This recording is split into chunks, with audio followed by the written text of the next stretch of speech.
நேற்று வந்து என்ன பார்த்தோம் அப்படியே ஒரு ரீகால் பண்ணிக்கலாமா? யாப்பு இலக்கணத்தில் பார்த்தோம். யாப்பு உறுப்புகள் ஃபுல்லாக பார்த்துட்டோமா? எழுத்து, அசை, சீர், தலை, அடி, தொடை. தொடை விகற்பகுதி பார்த்துட்டோம். சரியா? இப்போ நாம் பார்க்குறது வந்து பா வகைகள். பானா என்னது? பாட்டு, செய்யுள், பணுவல் அப்படின்னு பல பேருக்கு.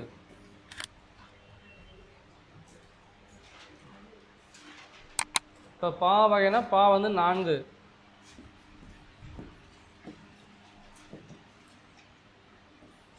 ஒன்று வந்து வெண்பா, 2 வந்து ஆசிரியப்பா, 3 வந்து கலிப்பா, 4 வந்து வஞ்சிப்பா. சுஜி, ஏன் இவ்வளோ டல்லாக இருக்கிற? அண்ணா, எனக்கு பிரைவேட்ல வேலைக்கு போறதுக்கு ரொம்ப கஷ்டமா இருக்கு. அவங்க கொடுக்குற சம்பளத்துக்கு வருஷம் பூரா கஷ்டப்படுறத நினைச்சா பேசாம டெட் இல்லைன்னா டிஎன்பிசி ஏதாவது எழுதி கவர்மெண்ட் வேலைக்கு போயிடலான்னு இருக்கேன். இதுக்கு ஏன் இவ்வளவு வருத்தப்படுற? இப்போ கூட ஒன்றும் முழுகிடல. உனக்கு இன்னும் வயசு இருக்கு. கோச்சிங் சென்டர்ல சேர்ந்து படிச்சா கட்டாயம் பாஸ் பண்ணிடுவேன். நானும் அதை தான் நான் நினைக்கிறேன். ஆனா சென்னை மாதிரி ரொம்ப தூரம் போய் படிக்க ஹாஸ்டல் ஃபீஸ், சாப்பாடுன்னு நிறைய செலவாகும்னா. இது கூடவா தெரியாம இருக்கிற? நம்ம கிருஷ்ணகிரி காஞ்சி எக்ஸலண்ட் கடந்த 18 வருஷமா இயங்கிட்டு வருது. இதுல இது வரைக்கும் 2000 பேத்துக்கு மேல படிச்சு பாஸ் பண்ணி கவர்மெண்ட் வேலையில இருக்காங்க. என் ஃப்ரெண்டு கூட படிச்சு இப்ப நல்ல வேலையில இருக்கான். காஞ்சி எக்ஸலண்ட்ல ஆஃப்லைன், ஆன்லைன், தமிழ், இங்கிலீஷ் 2 மீடியத்திலையும் நடத்துறாங்க. மெட்டீரியலும் கொடுத்துட்றாங்க. இதை விட இதுல ஒரு பியூட்டி என்ன தெரியுமா? இங்க ஒரு தடவை பணம் கட்டினா போதும், பாஸ் பண்ற வரைக்கும் படிக்கலாம். அதுக்கப்புறம் உன்னால ஒரு சில நேரத்துல கிளாஸ் அட்டென்ட் பண்ண முடியலன்னு வை, அன்னைக்கு நடந்த கிளாஸ் ரெக்கார்டட் வீடியோவை உனக்கு அனுப்பிச்சிருவாங்க. அதை நீ எப்ப வேணா பாத்துக்கலாம். இவ்வளவு ஃபியூச்சர்ஸ் இருக்கு. என்ன நான் சொல்றேன்? எனக்கு தெரியாம இவ்வளவு நாளா நான் பாட்டுக்கு இருந்துட்டேன். எங்கண்ணா இருக்கு? நம்ம கிருஷ்ணகிரியில சேலம் பைபாஸ்ல எல்ஐசிக்கு எதிரில் இருக்கிற காஞ்சி எக்ஸலண்ட் டிஎன்பிஎஸ்சி பயிற்சி மையம் தான். வா, இப்பவே உன்னை அழைச்சிட்டு போய் சேர்த்து விட்டுறேன். சரிண்ணா, வா இப்பவே போலாம்.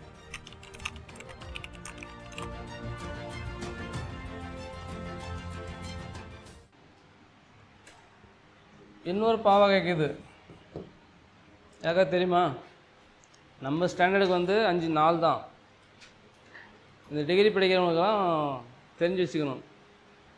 நீ சொல்ல போகலாம் பாவகை எத்தனை? 5வது பாவகை தெரியலையா? மருட்பான்னு இருக்குது.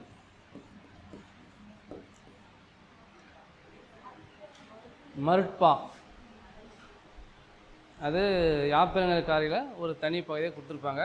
இது நம்ம இது 5ன்னு போட்டுற பாருங்க. பாவை வந்து 4 தான். நம்ம 6 to 10, 12 வரைக்கும் புக்கில் பார்த்தா நமக்கு 4 வகையான பா தான் சொல்லியிருப்பாங்க. நீங்கள் யாப்பிரங்கள் காரி புக்கில் மருட்பான்னு ஒன்று இருக்குது. அந்த மருட்பா எப்படின்னு என்னன்னு கேட்டாங்களா, இப்போ ஒரு 4 வரி பாட்டுன்னு வச்சுக்க. அந்த 4 வரி பாட்டில் வந்து 2 வரி வெண்பா வகையில், 2 வரி ஆசிரியப்பா வகையில் பாடுறது, மாறி வர்றது, அதுதான் மருட்பான்னு பேர். அது தேவையில்லை உங்களுக்கு. இது பாண்டா விட்டுடுங்க. இப்போ வெண்பா, ஆசிரியப்பா, கலிப்பா, வஞ்சிப்பான்றது 4 வகையான பா தான் நம்ம படிக்க போகிறோம். அது நமக்கு புக்கில் பார்த்தாலும் நம்ம வந்து கலிப்பா, வஞ்சிப்பாவும் கொடுக்கல. அதை பற்றி நீங்கள் விட்டுடலாம். நமக்கு வந்து இது ஆசிரியப்பா, வெண்பாலாம் வந்து நமக்கு பாடப்புக்கில் இருக்குது. 10வது பாடப்புக்கெல்லாம் கொடுத்துருக்காங்க. சரி, வெண்பானதை ஃபஸ்ட்டு எடுத்துக்கலாம். இந்த வெண்பானா பொது இலக்கணம் அப்படின்னு ஒரு 6 பாயிண்ட் இருக்குது. வெண்பா பாட்டுனா என்னென்ன கண்டிஷன் இருக்கும் அப்படின்றத நம்ம தெரிஞ்சுக்கணும். முதல் கண்டிஷன் வந்து ஈற்றடி முச்சி ராகவம் அப்படின்னா சிந்தடின்னு பேர். ஈற்றடி முச்சி ராகவம், ஏனையடி நார்ச்சி ராகவம் அப்படின்னா என்ன பேர்? அளவடின்னு பேர். இது முதல் கண்டிஷன். ஈற்றடி முச்சீர், 3 சீர்னா 3 சீர்கள், முச்சீர்னா 3 சீர்கள்னு அர்த்தம். அந்த 3 சீருக்கு இன்னொரு பேர் என்னது? சிந்தடின்னு பேர். 3 சீர்னா சிந்தடின்னு பேர் தானே. அதேமாதிரி ஏனடிகள், அதுக்கப்புறம் கடைசி அடி மட்டும் 3 சீர் இருக்கும். மற்ற அடிகள் எல்லாமே 4 சீர் இருக்கும். அது ஒரு பாயிண்ட் தெரிஞ்சு வச்சுக்க. ரெண்டாவது இயற்சீர், பெற்றும் வெண்சீர் பெற்றும் வரும் பிற சீர்கள் வராது.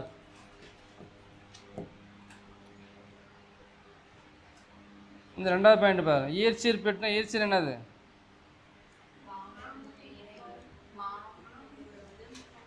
நான் சொல்ல இயற்சீர் கேட்குறேன்.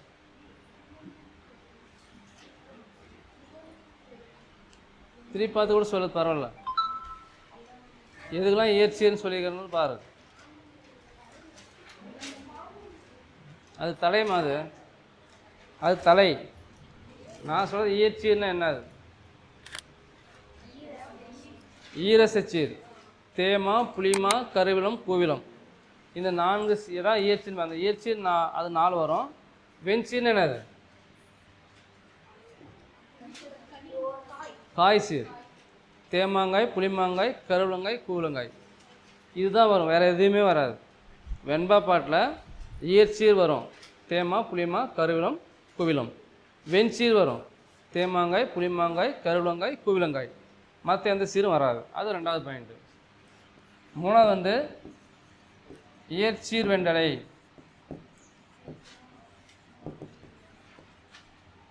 வெண்சீர் வெண்டலை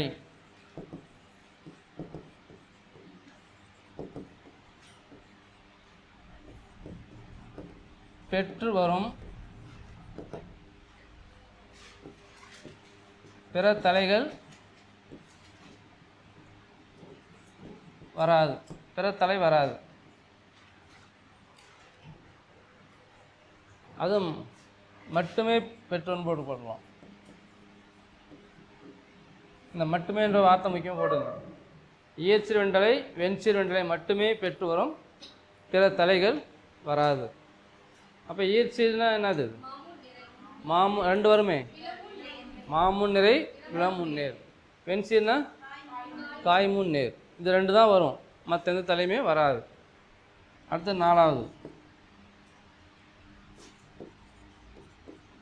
செப்பல் ஓசை பெற்று வரும்.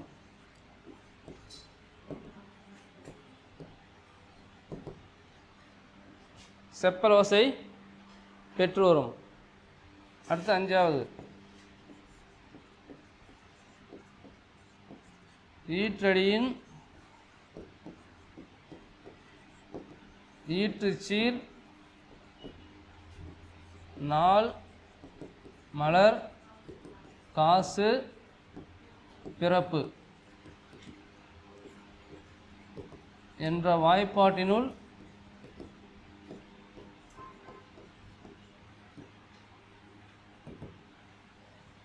இரண்டு அடி முதல் 12 அடி வரை வரும். அடி வரையறையது. இந்த 6 பாயிண்ட்டும் நம்ம முக்கியமாக தெரிஞ்சு வச்சுக்கணும்பா. கேள்வி கேட்பாங்க, ஈட்டடி முச்சீராகவும் ஏனைய அடி நாட்சீராகவும் வரும் பாவகை என்ன அப்படின்னு கேட்பாங்க.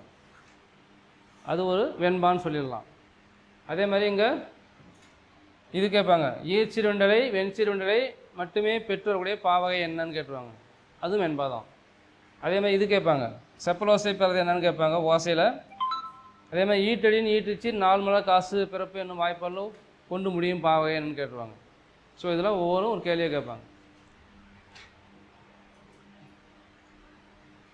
2 அடியிலேருந்து 12 அடிக்கு பாட்டு இருக்கும், வெண்பா பாட்டு. 2 அடிக்கு உதாரணம் திருக்குறள். 12 அடிக்கு அது பக்குடைய வெண்பாவில் வந்துடும். அது 12 அடிக்கு மேலே பாட்டு வருமா?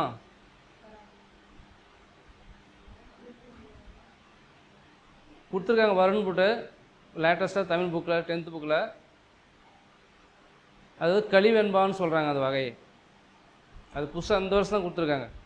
இதுக்கு முன்னே அந்த மாதிரி கொடுக்கல. அந்த 13 அடி வந்தால் என்ன பேர்? அது பல குழப்பம் இருக்குது. நான் சொல்கிறேன், அது அடி வரும்போது சொல்கிறேன், வகை வரும்போது சொல்கிறேன். நாங்கள் படித்த காலத்தில் வந்து பார்த்தா வெண்பா வகை 5 அப்படின்னு கொடுத்துருந்தாங்க புக்கில். அப்படி தான் புக்கில் இருந்து வெண்பா வகை வந்து 5ன்னு போட்டு. அதுக்கப்புறம் வந்து இந்த சமைச்சர் புக்கு பின்னாடி ஒரு புக் வந்துச்சு பார்த்தியா, அதில் வந்து வெண்பா வகை 6ன்னு கொடுத்துருந்தாங்க. அது காரணம் சொல்கிறேன் என்னென்னு போட்டு. அதுக்கப்புறம் இப்போ லேட்டஸ்ட்டாக புக்கில் வந்து வெண்பா வந்து 7 வகை பண்ணு கொடுத்துருக்காங்க. அப்போ இந்த 7 வகைனா என்ன? வகை. இந்த களி வெண்பாவும் சேர்த்து சொல்கிறாங்க. அப்போ எது வெண்பா எத்தனை வகை என்ன எழுதுவீங்க? 7 வகைன்னு எழுதுவீங்களா? 5ன்னு எழுதுங்க போதும். 5 அவ்வளோதான். அது அது அந்த மாதிரி கேள்வி கேட்கல இது வரைக்கும். கேட்டால் அது அவங்க என்ன முடிவு பண்ணணும் அதுதான். நீ 5ன்னு போட்டாலும் சரி, 6ன்னு போட்டாலும் சரி, 7ன்னு போட்டாலும் சரி, அவங்க என்ன ஜட்ஜ் பண்ணி வச்சுருக்கோம் அதுதான் ஆன்சர். அது அந்த மாதிரி கொஷின் அது. சரி, இது எழுதிட்டீங்களா? ஈட்டடி முச்சீராகவும் 3 சீர்கள், ஏனடிகள் 4 சீர்கள் அளவடி. இயற்சினா தேமா புளிமா கருவிலம் குவிலம், வெஞ்சினா காய் சீர். இயற்சினா மாமுன் நிறை விளமுன் நேர், வெஞ்சினா காய் முன்னேர். அது மட்டும் தான் வரும், மற்றது வராது. செப்பல ஓசை. செப்பல ஓசை என்னது? ஆமாம், அது 10th புக் அழகாக கொடுத்துருப்பான் பாருங்க. 2 பேர் உரையாடுற மாதிரி. நான் ஒன்று கேட்குறேன், நீ ஒன்று பேசுகிற. இப்போ வந்து வாதம் புரியுறாங்கன்னு வச்சுக்க, சொற்போர்னு சொல்லுவாங்க. சொற்போர் அப்படின்றது சொல்லில் வந்து பேசிக்கிறது 2 பேருமே. நான் சொல்கிறதா ரைட்டுன்றது, நீ சொல்கிறதா ரைட்டுன்னு சொல்லி இந்த பட்டிமன்றம் பேசுகிறாங்க பார்த்தியா, அது மாதிரி வரதான் வந்து செப்பல் ஓசைன்னு பேர். அகவல் ஓசைன்னு வருது. எதுக்கு? ஆசிரியப்பாவுக்கு. அதுக்கு என்ன அது அகவல் ஓசைனாங்களா? இப்போ ஒரு நாம் பேசிட்டு ஒரு 100 பேர் உட்காந்து பேசுறது, சொற்பொழி ஆடுறாங்க இல்லையா? இப்போ நான் பேசுகிறேன், மீதெல்லாம் நீலாம் கேட்குறீங்க இல்லையா? இந்த மாதிரி ஒருத்தர் மட்டும் பேசுவாங்க, மீதெல்லாம் கேட்க. அது வந்து அகவல் ஓசைன்னு பேர். அடுத்து அது வந்து ஆசிரியப்பாவுக்குரியது.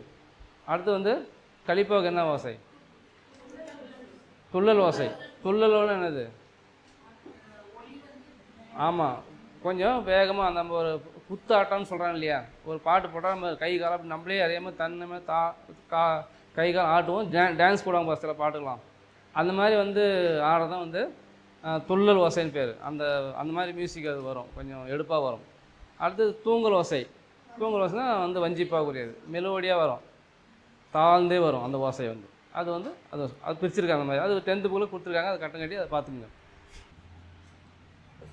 ஒன்று வந்து குரல் வெண்பான்னு சொல்லுவாங்க.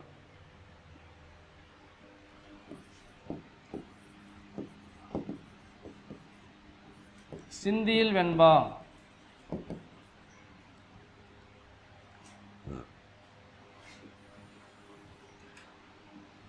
இந்த குரல் வெண்பா எத்தனை அடிக்கும்? 2 அடிக்கும். அதுவும் எப்படி எழுதிங்க? சிந்தியில் வெண்பா எத்தனை அடிக்கும்? 3 அடிகளுக்கும்.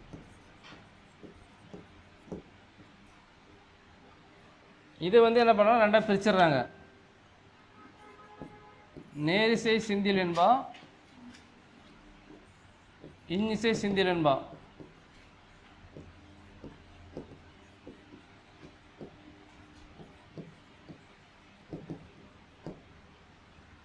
அடுத்து 3ஆவது வந்து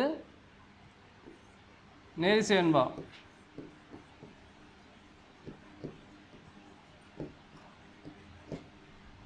நாலாவது வந்து இன்னிசை வெண்பா.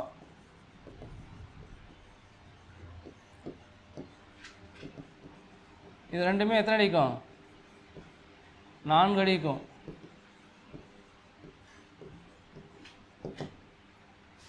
அடுத்து 5ஆவது வந்து பக்கருடைய வெண்பா.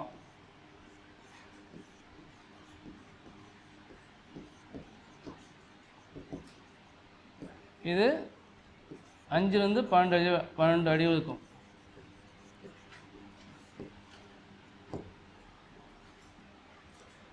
சைடில் எழுதிங்க 13 அடிகள் வருபவை களிவெண்பான்னு போடுங்க.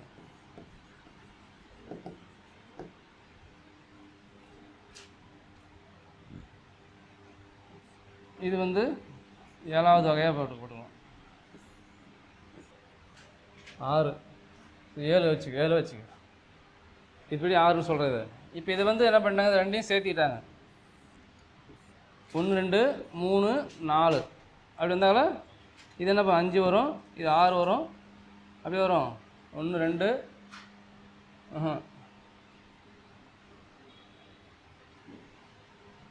சிந்தில் காமனாக இல்லையா? 1 2 3 இது 4, இது வந்து 4 5 6, அப்போ அது 7 வந்துடும். நீ தெரிஞ்சு மட்டும் வச்சுக்கோங்க. அது வெண்பா வந்து 5ன்றது எப்படின்றது தெரிஞ்சுக்க. குரல் வெண்பா, சிந்தியில் வெண்பா, நேரிசை வெண்பா, இன்னிசை வெண்பா, பகடை வெண்பா, இது வந்து 5 மட்டும் நம்ம பழைய புக்கில் இருக்கக்கூடிய வகைகள். இப்போ 10th புக்கில் 5 தான் கொடுத்துருக்காங்க நினைக்கிறேன். +2 புக்கில் தான் வந்து 7 கொடுத்துருக்காங்க. கரெக்டு. இப்போ 10th புக்கில் 5 தான் இருக்குது, 5 தான் கொடுத்துருக்காங்க. குரல் வெண்பா, சிந்தியல் வெண்பா, நேரிசை வெண்பா, இன்னிசை வெண்பா, பகடை வெண்பா என 5 வகை வெண்பாக்கள் உள்ளன அப்படின்னு கொடுத்துருக்காங்க. ஆக நீ 5 மட்டுமே ஞாபகம் வச்சுக்கோங்க. நீ 6, 7 மறந்துடுங்க. புரிஞ்சு அதை சொல்கிறது? 5 மட்டும் வச்சுக்கமா இப்போதைக்கு, வேறு எதுவும் மாற்றி போட்டுறாதீங்க. குரல் வெண்பான்னு 1, சிந்தியல் வெண்பா 2, நேரிசை 3, இன்னிசை 4, பகுடை 5. இதுதான் வந்து இப்போ உங்களுக்கு 10th புக் கொடுத்துருக்கிறது. இப்போ போன பழைய புக்கில் என்ன கொடுத்தாங்கன்னா 6ன்னு கொடுத்தும்போது இது அந்த சிந்தியல் வெண்பா வந்து என்ன பண்ணால் இதை வந்து 2ஆக பிரிச்சிட்டாங்க. நேரிசை சிந்தியல் வெண்பா, இன்னிசை சிந்தியல் சொல்லிட்டாங்க. அப்போ குரல் வெண்பா, நேரிசை சிந்தியல் 2, 3, 4, 5, 6 அப்படின்னு கொடுத்துருக்காங்க. +2 புக்கில் வந்து 13 அடி இருக்கிற பாட்டும் வரும் அப்படின்னு வந்தால் அது வந்து கலிவெண்பான்னு ஒன்று சேர்த்து 7ன்னு கொடுத்துருக்காங்க. நீ +2 ரேஞ்சுக்கு போகாதீங்க. நீங்கள் 10th புக்கில் ரேஞ்சில் வச்சுருந்தீங்க 5ன்னு போட்டால் போதும். சரியா? அப்போ இப்போ இந்த சிந்தியல் வெண்பா 2மே இருக்கு இல்லையா, அதுக்கு என்ன நேரிசை சிந்தியல் இன்னி சிந்தியல் என்ன அது வித்தியாசம்? வெண்பாவின் பொது இலக்கணம் பெற்று,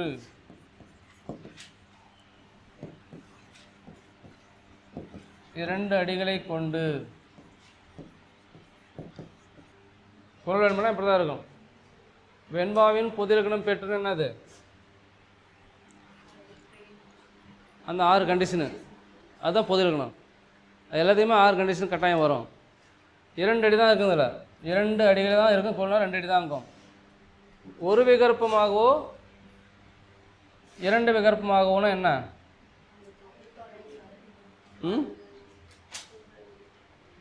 விகற்பம்னாங்களா எதுகை அப்படின்னு ஞாபகம் வச்சுக்க. இங்கே ஒரு பாயிண்ட் என்ன பண்ணால் விகற்பம்னாங்களா எதுகை. எதுகை என்னது? 2ஆவது எழுத்து ஒன்றி வருது.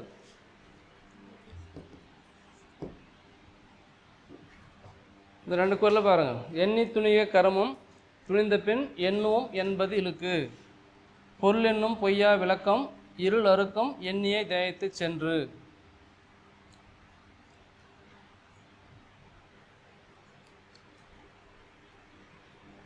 சொல்கிறது கவனி, அப்படி எழுதலாம். இப்போ இதில் என்ன இருக்குது? முதல் குரல் வந்து என்ன இருக்குது? இன்னும் ஒன்றி வருதா? இது வந்து ஒரு விகற்பன் பேர். வரது 2 அடி தான் இருக்கும். 2 அடி. எதுகை வந்து ஒரே மாதிரி இருந்துச்சுனாக்கல, ஒரே எழுத்து பெற்று வந்தால் அது வந்து ஒரு விகற்பன் பேர். இதில் பேர் பொருள் என்னும் ரூ வந்துருக்குது. இங்கே என்ன இருக்குது? இப்போ இதில் வந்து வேற ஒரு எழுத்துக்குது, இதில் வந்து வேற ஒரு எழுத்துக்குது. அப்போ இது வந்து இரு விகற்பன் பேர்.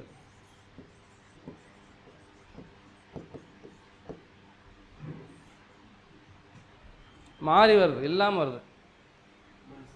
புரிஞ்சா சொல்கிறது? இப்போ ஒரு விகற்பனா 2 ஒன்றா வருதுப்பா. இப்போ இது இந்த 2 அடி தான் இருக்கும். இந்த 2 விகற்பம் வந்து ஒரே விகற்பத்தில் ஒரே எழுத்து வருது. ஒரே எழுத்து வந்தால், சேம் எழுத்து வந்தால் அது வந்து ஒரு விகற்பம் தான்.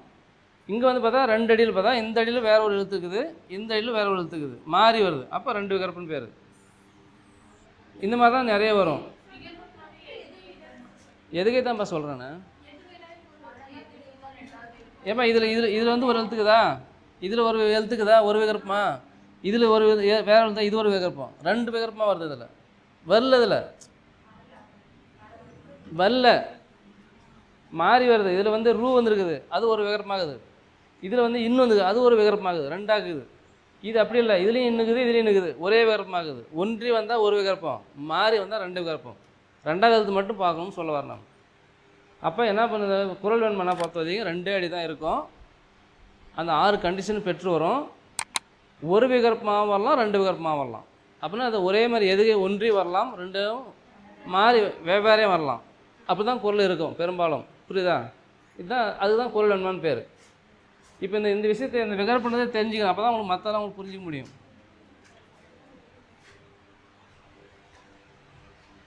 இது எல்லாத்துக்கும் விலக சொல்லணும் அவசியம் இல்லைப்பா. தெரிஞ்சுக்க, முதல்ல தெரிஞ்சுக்கிறது மட்டும் ஒன்று தெரிஞ்சால் போதும். இது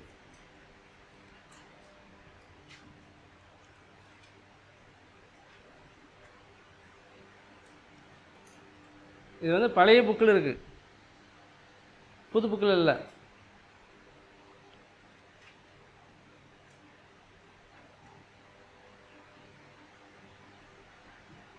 நீங்கள் இது மாதிரி போட்டு வச்சுங்க. இது வந்து இன்னும் வந்து ஒன்றி வருது, ஒரு விகற்பம். இது வந்து மாறி வருது, 2 விகற்பம்னு போட்டு வச்சுக்க. அவ்வளோதான்.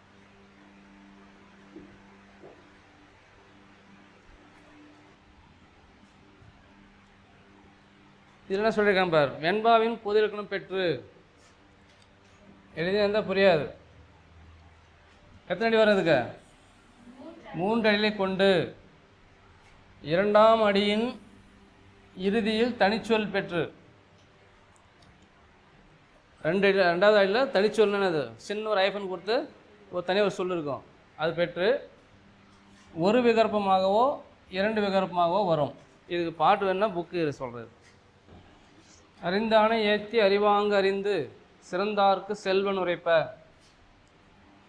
ஒரு சின்ன கோடு வருது பார்த்தியா, இதுக்கு பேர் தான் தனிச்சொல்னு பேர்.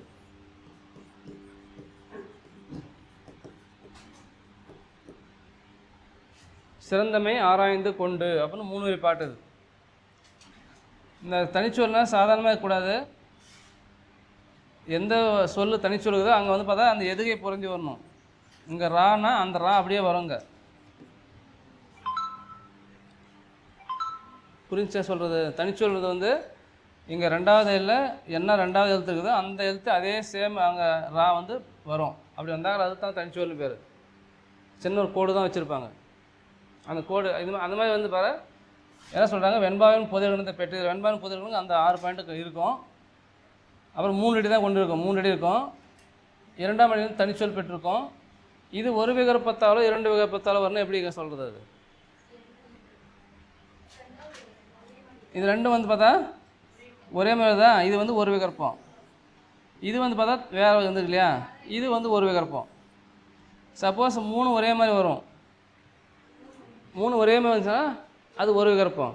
இப்போ இது வந்து மாறி வரனால 2 விகற்பம்.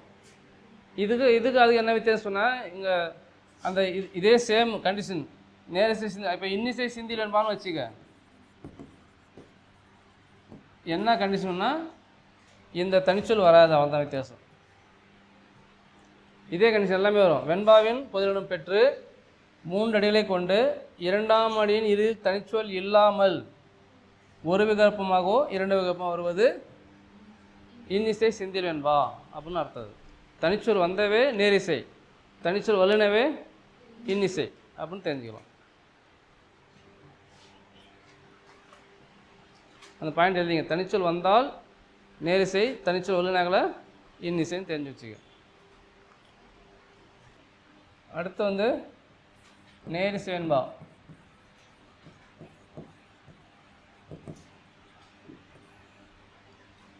அதே மாதிரி தான் வெண்பாவின்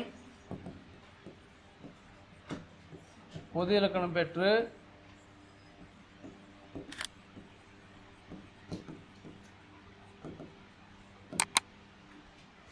எத்தனை அடி வருது? 4 அடிகளை கொண்டு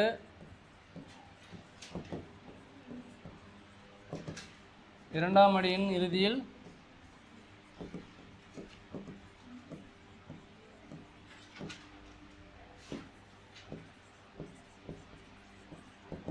தனிச்சொல் பெற்று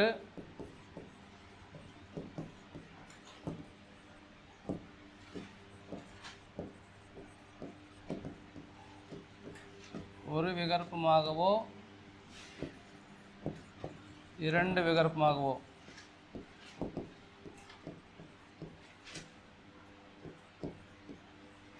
வருவது. இந்த பாட்டு கொஞ்சம் ஈஸியாக இருக்கும். நெல்லுக்கு இறைத்த நீர் வாய்க்கால் வழி ஓடி புல்லுக்கும் ஆங்கே பொசியுமாம். தொல்லுலகில் நல்லார் ஒருவர் உரலேல் அவர் பொருட்டு எல்லாருக்கும் பெய்யும் மழை. இதில் என்ன இருக்குது பாரு, 4 அடி இருக்குது. முதல்ல 2ஆம் அடி இது என்ன வந்திருக்குது? தனிச்சு வந்திருக்குதா? தனிச்சு வந்தால் என்ன வரும்னு சொல்லியிருக்கிறேன். வந்துருக்குதா? ஒரு விகற்பம் வந்தால் 2 விகற்பம் வந்துக்குதா? எல்லாமே பாரு இல்லு இல்லு இல்லு இல்லு எல்லாமே ஒரு விகற்பமாக தான் வந்திருக்குது. இப்போ 2 விகற்பம்னு சொன்னால் இந்த 2 4 2 பேர் தான். இந்த 2 வரையும் சேர்ந்து ஒரு விகற்பமாக வரும், இந்த 2 சேர்ந்து ஒரு விகற்பமாக வரும், இந்த 2 வரையும் சேர்ந்தால் அந்த 2வது எழுத்து ஒன்றி வரும்பா, இது 2ம் ஒன்றி வரும். அவள் தான் ஒரு விகற்பம் வரும், 2 விகற்பமாக வரும், அவள் தான். இதான் வந்து நேரிசை வெண்பாவுடைய அந்த பாட்டு எப்படின்னு சொல்கிறது. இதே வந்து இன்னிசை வெண்பா எப்படி வரும்? தனிச்சொல் வராது. இன்னிசை வெண்பா வெண்பாவின் பொதுடன் பெற்று 4 கொண்டு தனிச்சொல் இல்லாமல் ஒரு விகற்பமாக 2 விகற்பமாக வர்றது.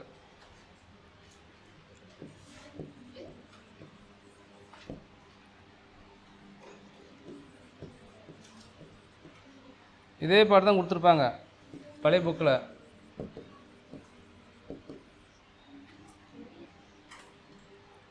வைகளும் வைகள் வரக்கண்டும் அக்துணரார், வைகளும் வைகளை வைகை வெகுமென்று இன்புறுவர், வைகளும் வைகற்றும் வாழ்நாள் மேல் வைகுதல் வைகளை வைத்துணராதார் அப்படின்னு ஒரு பாட்டு இருக்குது. இதில் என்ன இருக்குது பாரு, 4 அடிக்குதா? 4 அடி இருக்குது. தனிச்சொல் இருக்குதா? சார் சின்ன ஒரு கோடு தான் சார் போடலாம் அப்படின்னா போட்டுக்கலாமா? போட்டால் என்ன வரணும்? இங்கே காக்குது, அங்கே என்ன இருக்குது, அதெல்லாம் வராது, தனிச்சொல் வராது, அதெல்லாம் எடுத்துருங்க, தனிச்சொல் வரக்கூடாது. அப்புறம் ஒரே விகற்பம் தான், எல்லாமே ஒரு விகற்பம் தான் வந்துருக்குது. இது 2 விகற்பம் தான், 2 அடியில் ஒரு விகற்பம், அது 2 அடியில் ஒரு விகற்பம் வரலாம், அப்படி மாறி வரும். அடுத்து வந்து பகுடை வெண்பா. இந்த பகுடை வெண்பாவுக்கு வந்து நீங்கள் என்ன செய்யணும், இலக்கணம் தேவையில்ல விட்டுறலாம், அது ஒன்றும் பிரச்சனை இல்லை. என்ன அது இலக்கணம் வரும் அது? ஆமாம், வெண்பாவின் பொதுடன் பெற்று அது வந்து இந்த விகற்பம்லாம் வராது. இதுக்கு 4 அடி இருந்தால் மட்டும்தான் விகற்பம் வர முடியும். 5 அடி 12 அடியும் விகற்பம் வராது. அது விகற்பம் தேவையில்லை, அதுக்கு வராது, அது விகற்பம் கிடையாது அது. அப்போ என்ன அது இலக்கணம் தெரியுங்கன்னா, வெண்பாவின் பொதுடன் பெற்று 5 அடிக்கு மேலே 12 அடிக்குள்ளே வரக்கூடிய பாடல் தான் வந்து பக்குவடை வெண்பா அப்படின்னு அது தெரிஞ்ச போதும் எழுதுன்னு அவசியம் கிடையாது. அடுத்து ஆசிரியப்பா. இது ரொம்ப முக்கியம், இது வகை ரொம்ப முக்கியம், எடுத்துக்காட்டுலாம் முக்கியம்.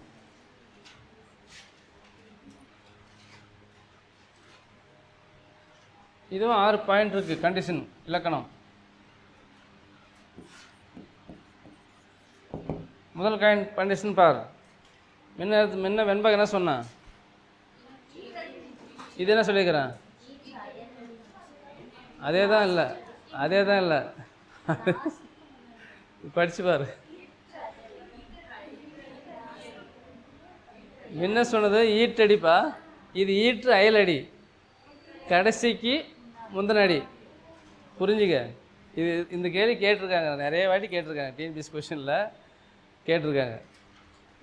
ஈற்றடினா கடைசி அடி, ஈற்று அயலடினா கடைசி அடிக்கு முந்தின அடி. ஆமாம், என்ன சொல்லுவாங்க, ஈற்றடி அதாவது ஈற்று அடி முச்சீராகவும் ஏணி அடிகள் 4 சீராகவும் வரும். இது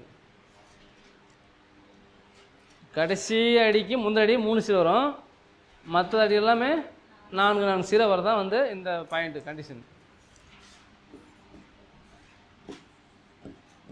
இயற்சீர்.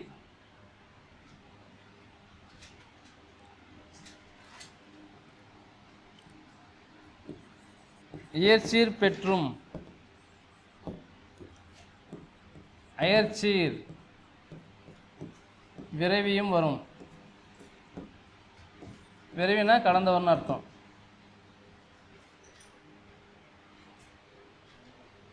இயற்சீர்னா கட்டாயம் என்னது, தேமா புளிமா கருவிலம் கோவிலம். அயற்சீர்னா மற்ற சீரும் 1 வரலாம், வரும். அது வந்து பாயிண்ட்டு. 3வது வந்து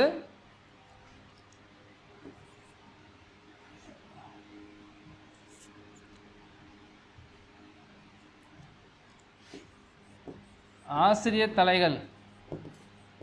ஏன்னா ஆசிரியர் தலைனாங்களா,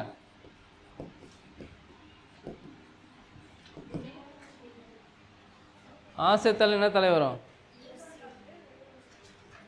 ஆசிரியர் தலைகள்னா ஆசிரியர் பாவுக்கு என்ன தலை ஃபஸ்ட் சொன்னேன் இல்லையா, நேர் ஒன்று ஆசிரியர் தலை, நிறைய ஒன்று ஆசிரியர் தலை. நேர் ஒன்று ஆசிரியர் தலை என்னது, மாமுன் நேர் வருவது, விலமுன் நிறைவேறுவது ரெண்டும். அதான் ஆசிரியர் தலைகள் பெற்றும் பிற தலைகள்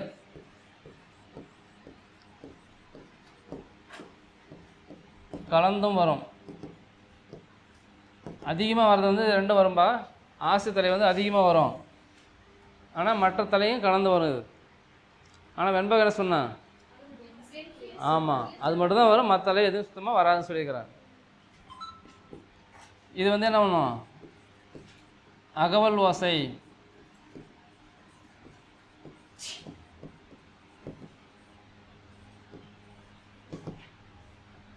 அகவல் ஓசை பெற்று வரும். இதனால் அகவற்பா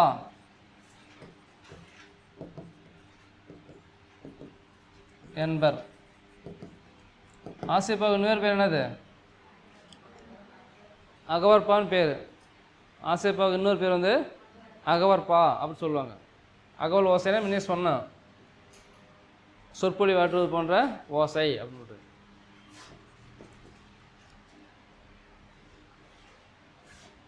அதாவது அடி வரையறை 3 அடி சிறுமையும்.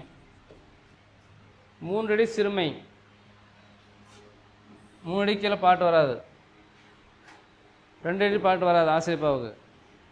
அதே பாடுவன் என்னன்னா என்ன அர்த்தம்? எவ்வளோ நாளையும் பாடிக்கலாம். 10 அடி பாடிக்கலாம், 100 அடி பாடிக்கலாம், 1000 அடி பாடுறோன்னு சொல்லி பாடிக்கலாம். முல்லை இது குறிஞ்சி பாட்டு 10 பாட்டில் ஒரு நூலுக்கு இல்லையா? அது எத்தனை அடி கொண்டது? 782 அடிக்கு இது. ஒரே பாட்டு தான், 782 அடி இருக்குது ஆசிரியப்பா பாட்டு இதெல்லாம். அப்போ அந்த 3 அடி கீழே பாட்டு இல்லை. அதே மாதிரி அந்த பாடல் பாடுகின்ற கவிஞன் அல்ல ஆசிரியன் எத்தனை நாளையும் படிக்கலாம், அவனுடைய விருப்பத்துக்கு எத்தனை அடி படிக்கலாம், அது அடி வரையறை கிடையாது. அடுத்து 6வது அடி வந்து ஈற்றடியின் ஈற்றுச்சீர் ஏகாரத்தில் முடிவது சிறப்பு.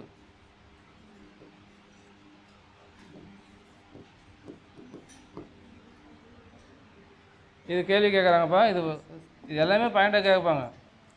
ஈற்றடியின் ஈற்றுச்சீர் ஏகாரத்தில் முடியும் பாவகை அப்படின்னு கேட்பாங்க ஆசிரியப்பா. அது என்ன ஏகாரம்னா என்னது? ஏவில் முடியும். எல்லா பாட்டும் பார்த்தா ஏன்னு முடியும். மறுபடியும் சொல்ல பாருங்கள். ஈற்றயலடி 3 சீர்கள், ஏனடிகள்லாம் 4 சீர்கள். கடைசி அடிக்கு முந்தின அடி 3 சீருக்கும், மற்றெல்லாம் 4 சீருக்கும். இயற்சீர் தேமா புளிமா கருவலம் குவிலம் அது பெற்று வரும். மற்ற சீர்கள் காய் சீரம் வரலாம், 1 2 கணிசி கூட கலந்து வரலாம். Right, okay.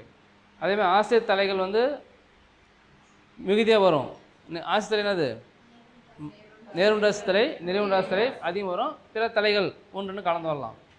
அதேமாதிரி அகவல் ஓசை பெற்று வரும். அதனால் அகவற்பான்னு அதுக்கு பேர். 3 அடி சிறுமை, சிற்ற அடி வரைனா 3 அடி கீழே பாட்டு இல்லை. அதேமாதிரி பாடுவோம் என்னப்படி எவ்வளோ படிக்கலாம். கடைசி அடி எத்தனை அடி பாட்டு வந்துச்சு? கடைசி அடியே கடைசி வந்து பெரும்பாலும் ஒரு 99% வந்து ஏகாரத்தில் தான் முடியும். சரி, அடுத்தது ஆசிரியப்பாவின் வகைகள்.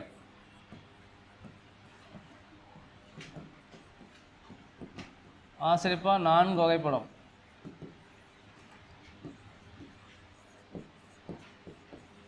நேரிசை ஆசிரியப்பா, இணை குரல் ஆசிரியப்பா,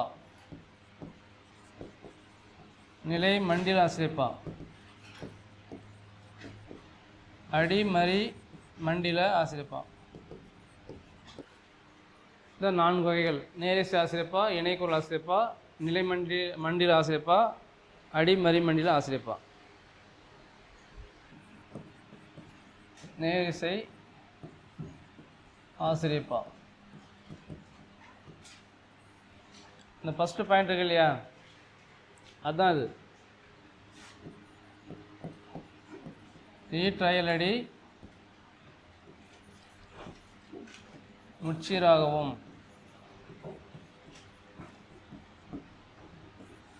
ஏனைய அடிகள் நாட்சீராகவும்.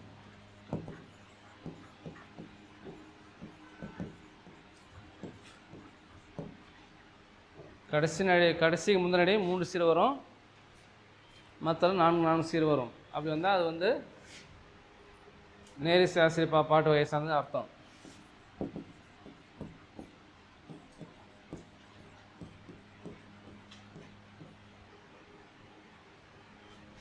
இது 4 வரி பாட்டுப்பா ஆசிரியப்பா வகையில். ஃபஸ்ட்டு பாரு, இந்த கடைசி அடிக்கு முன்னாடி பாரு, பாரி ஒருவனும் அல்லன் எத்தனை சீர் இருக்குது? 3 சீர் தாங்குது. மற்ற 4 சீர் வரும்.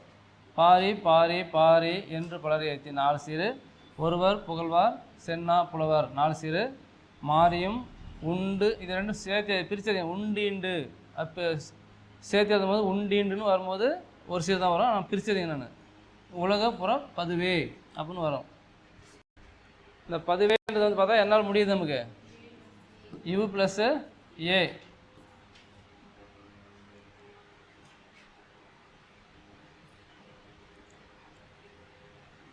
அந்த கண்டிஷன் வந்துருச்சு. அதுக்கு ஈற்றடி 3 சீர்கள், இதான் 3 சீர் வருது.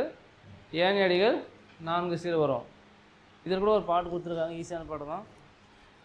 நிலத்தினும் பெரிதே வானினும் உயிர்வன்று நீரினும் ஆறளவென்றே சாரல் கருங்கோல் குறிஞ்சி பூக்கொண்டு பெருந்தேல் இணைக்க 4 நட்பே அப்படின்னு ஒரு பாட்டு கொடுத்துருக்காங்க. அதுவும் இதுவும் ஒரே மாதிரி தான் வரும்.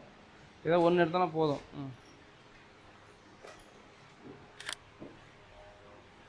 இந்த பாட்டு எதுக்கு வருது? அணியில் வரும்போது இந்த பாட்டு தான் எழுதி போட்டிருக்காங்க.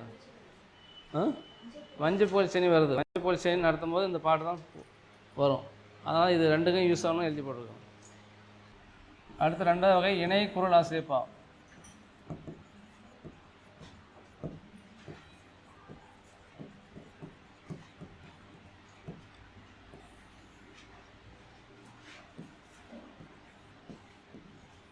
முதலடியும் ஈற்றடியும்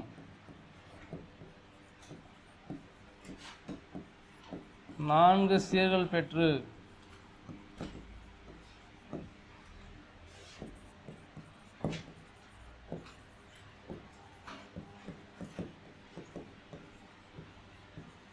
இடைப்பட்ட அடிகள் பொருளடியாகவும் சிந்தடியாகவும்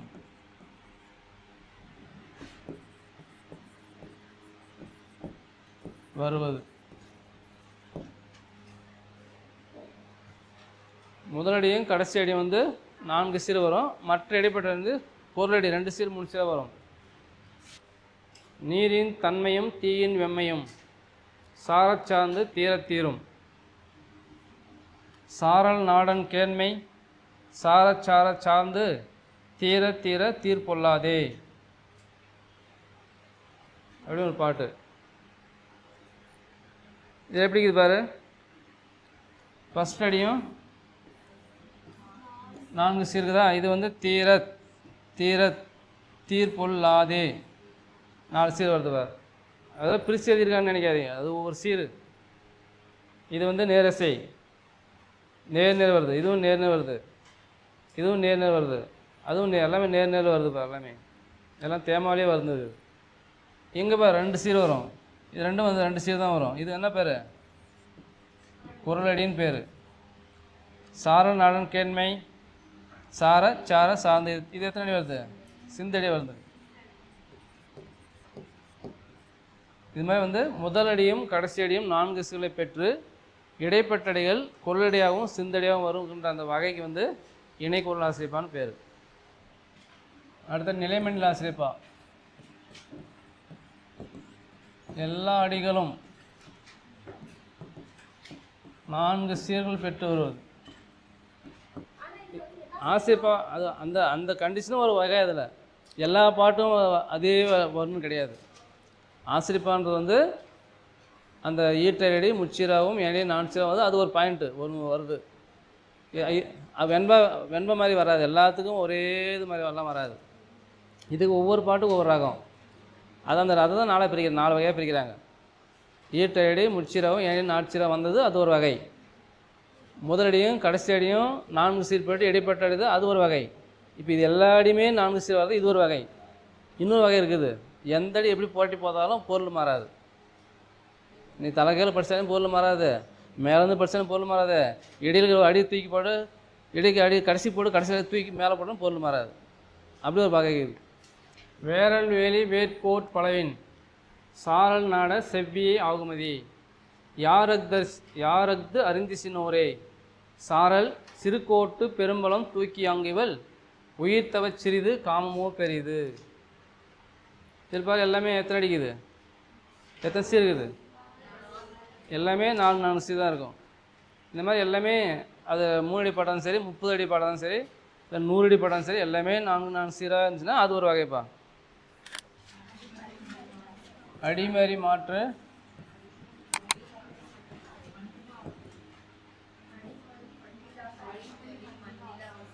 அடிமறி மண்டியில். ஆமாம். எந்த அடியை எப்படி மாற்றி படித்தாலும் ஓசையும் பொருளும் மாறாமல் வருவது.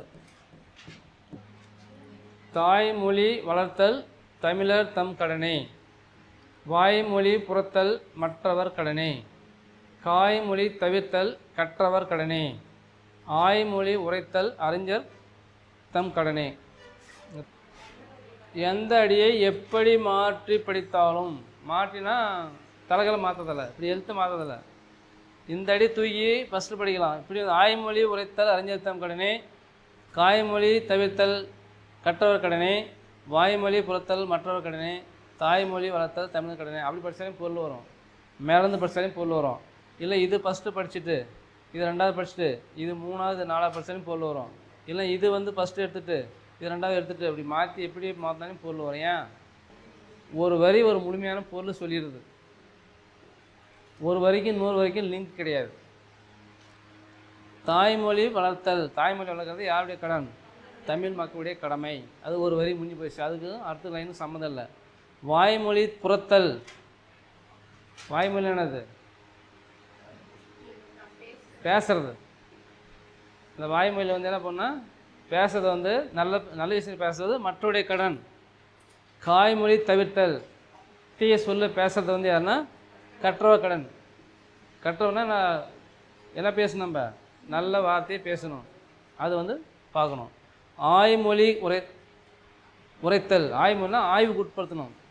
நம்ம மொழி நிறைய ஆய்வு செய்யணும். அதுடைய யாருடைய கடன் சொன்னால் அறிஞர் கற்றிருந்த சான்றுடைய கடன் அப்படின்னு சொல்லி ஒரு வரிக்கும் இன்னொரு வரிக்கும் எந்த ஒரு லிங்க்கும் இல்லாமல் ஒரு முழுமையான பொருள் சொல்கிறதுனால இது எப்படி படித்தாலும் நமக்கு ஓசை மாறாது. அதே மாதிரி எந்த வரி எப்படி போடாலையும் லாஸ்ட்டில் கடனே கடனே எல்லாம் ஏகத்தான முடியுது இல்லையா? ஏகத்தில் முடியுது. அதனால் இந்த பாட்டு எந்த அடியை எப்படி மாற்றி படித்தாலும் அதன் ஓசையும் ஓசையும் மாறதில்லை, பொருளும் மாறதில்லை. அப்படி இருந்தால் அது என்ன பேர்னா நிலை மண்டியில் அடிமறி மண்டியில் ஆசிரியப்பான்னு பேர். இதே அடிமறி மண்டியில் அடிமறி மாற்று பொருள்கோள் வரும். அந்த பொருள்களுக்கும் இதே தான், கண்டிஷன் அதே தான். எந்த அடி எப்படி மாற்றி படித்தாலும் ஓசையும் பொருளும் மாறாமல் வருவது அடிமறி மாற்று பொருள்கோள் அப்படின்னு பொருள்கோள் உங்களுக்கு வரும்போது அது ஒரு பாயிண்ட் வரும். சரி. தமிழ் மொழியில் அணி என்பது ஒரு வகை, 5வது வகை கொடுப்பான் இல்லையா? எழுத்து, சொல், பொருள், யாப்பு, அணி. அணி என்பது நம்ம கடைசியில் கொடுக்கிற அணி. இந்த அணி என்ற சொல்லுக்கு என்ன பேர்? அழகு அப்படின்னு பேர். அழகு. அது என்ன சார் அழகு? இப்போ ஒன்றும் கிடையாது.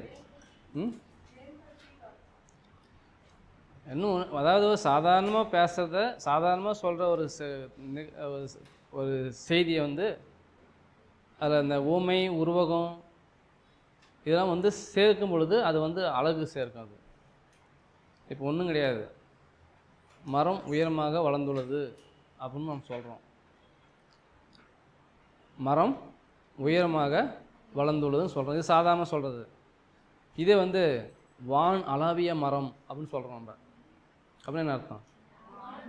வானை தொடும்படியாக மரம் வளர்ந்துருக்குன்னு சொல்கிறோம். மரம் உயரமாகுதுன்னு சொல்கிறது எப்படி இருக்குது? வான் அளாவிய மரம்னு சொல்கிறது எப்படி இருக்குது? எது நல்லா சிறப்பாக இருக்குது? இந்த மரம் வானத்தை தொடுற மாதிரி உயரமாக வளர்ந்து அப்படி சொல்கிறோம் இல்லையா? அப்போ அந்த வானத்தை தொடும்படியா அப்படின்னு சொல்லி என்ன பண்ணணும், நம்ம ஒரு சொல் அங்கே சேர்க்கும் பொழுது அந்த கவிதைக்கும் சரி அந்த பாட்டுக்கும் சரி ஒரு அழகு தோன்றும். படிப்புடைய மனசில் அது நிற்கும். அதுதான் வந்து நம்ம அணி நம்ம பயன்படுத்துகிறோம். அந்த அணியை வந்து நம்ம சொல்லக்கூடிய தண்டி அலங்காரம்னு ஒரு நூல் இருக்குது. தண்டி அலங்காரம். தண்டின்றது ஆசிரியர் பேர். அலங்காரன்றது என்னது? இது வந்து வட சொல். இந்த அலங்காரன்றதுக்கு தமிழில் வந்து அழகுன்னு தான் அர்த்தம். தண்டி அலங்காரம்னது வட சொல். அது தண்டி என்பவரால் படைக்கப்பட்ட நூல், அதாவது தண்டி அலங்காரம்னு பேர். இது வந்து ஒரு வழிநூல். இது எந்த நூல்லேருந்து எழுதப்பட்டது? இது எந்த நூல்லேருந்து எழுதப்பட்டது? காவிய தர்சம் அப்படின்னு வந்து ஒரு வடமொழி நூலை தழுவி தண்டி என்பவரால் எழுதப்பட்ட நூல் தான் இது வந்து தண்டி அலங்காரம்னு பேர். இதுதான் வந்து அந்த இது வந்து 3 பிரிவு பிரிச்சிருக்காங்க. இந்த தண்டியில் 3 பிரிவு. அதாவது பொதுவணியியல், 1 சொல்லணி, சொல்லணியியல், பொருளணி. நேற்று சொன்னேன் இல்லையா? அப்படின்னு 3 பிரிவு இருக்குது. பொதுவாக சொல்கிறது வந்து பொதுவணின்னு சொல்கிறது, சொல்லணி, பொருளணி 3 பிரிவாக இருக்குது. நான் நேற்று கொடுத்தேன் இல்லையா? சொல்லால் அழகுபடுத்துவது சொல்லணி, பொருளால் அழகுபடுத்துவது பொருளணின்னு சொல்லி சொன்னேன் ஏற்கனவே. இந்த பொதுவாக சொல்கிறது பொதுவணி. அது 3 பிரிவாக பிரிச்சிருக்காங்க. இது வந்து +2 புக்கில் உங்களுக்கு இருக்கும் அந்த செய்தி.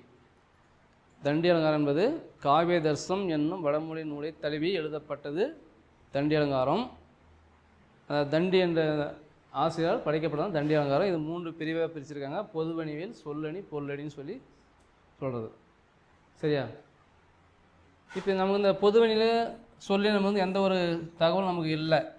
நமக்கு என்ன கொடுத்துருக்காங்க? பொருளணின்னு தான் கொடுத்துருக்காங்க. பொருளணியில் அப்படி தான் நமக்கு வந்து பாடப்பகுதி வந்து ஒவ்வொரு செயலுக்கு பின்னாடி வந்து அணி கொடுத்துருப்பாங்க.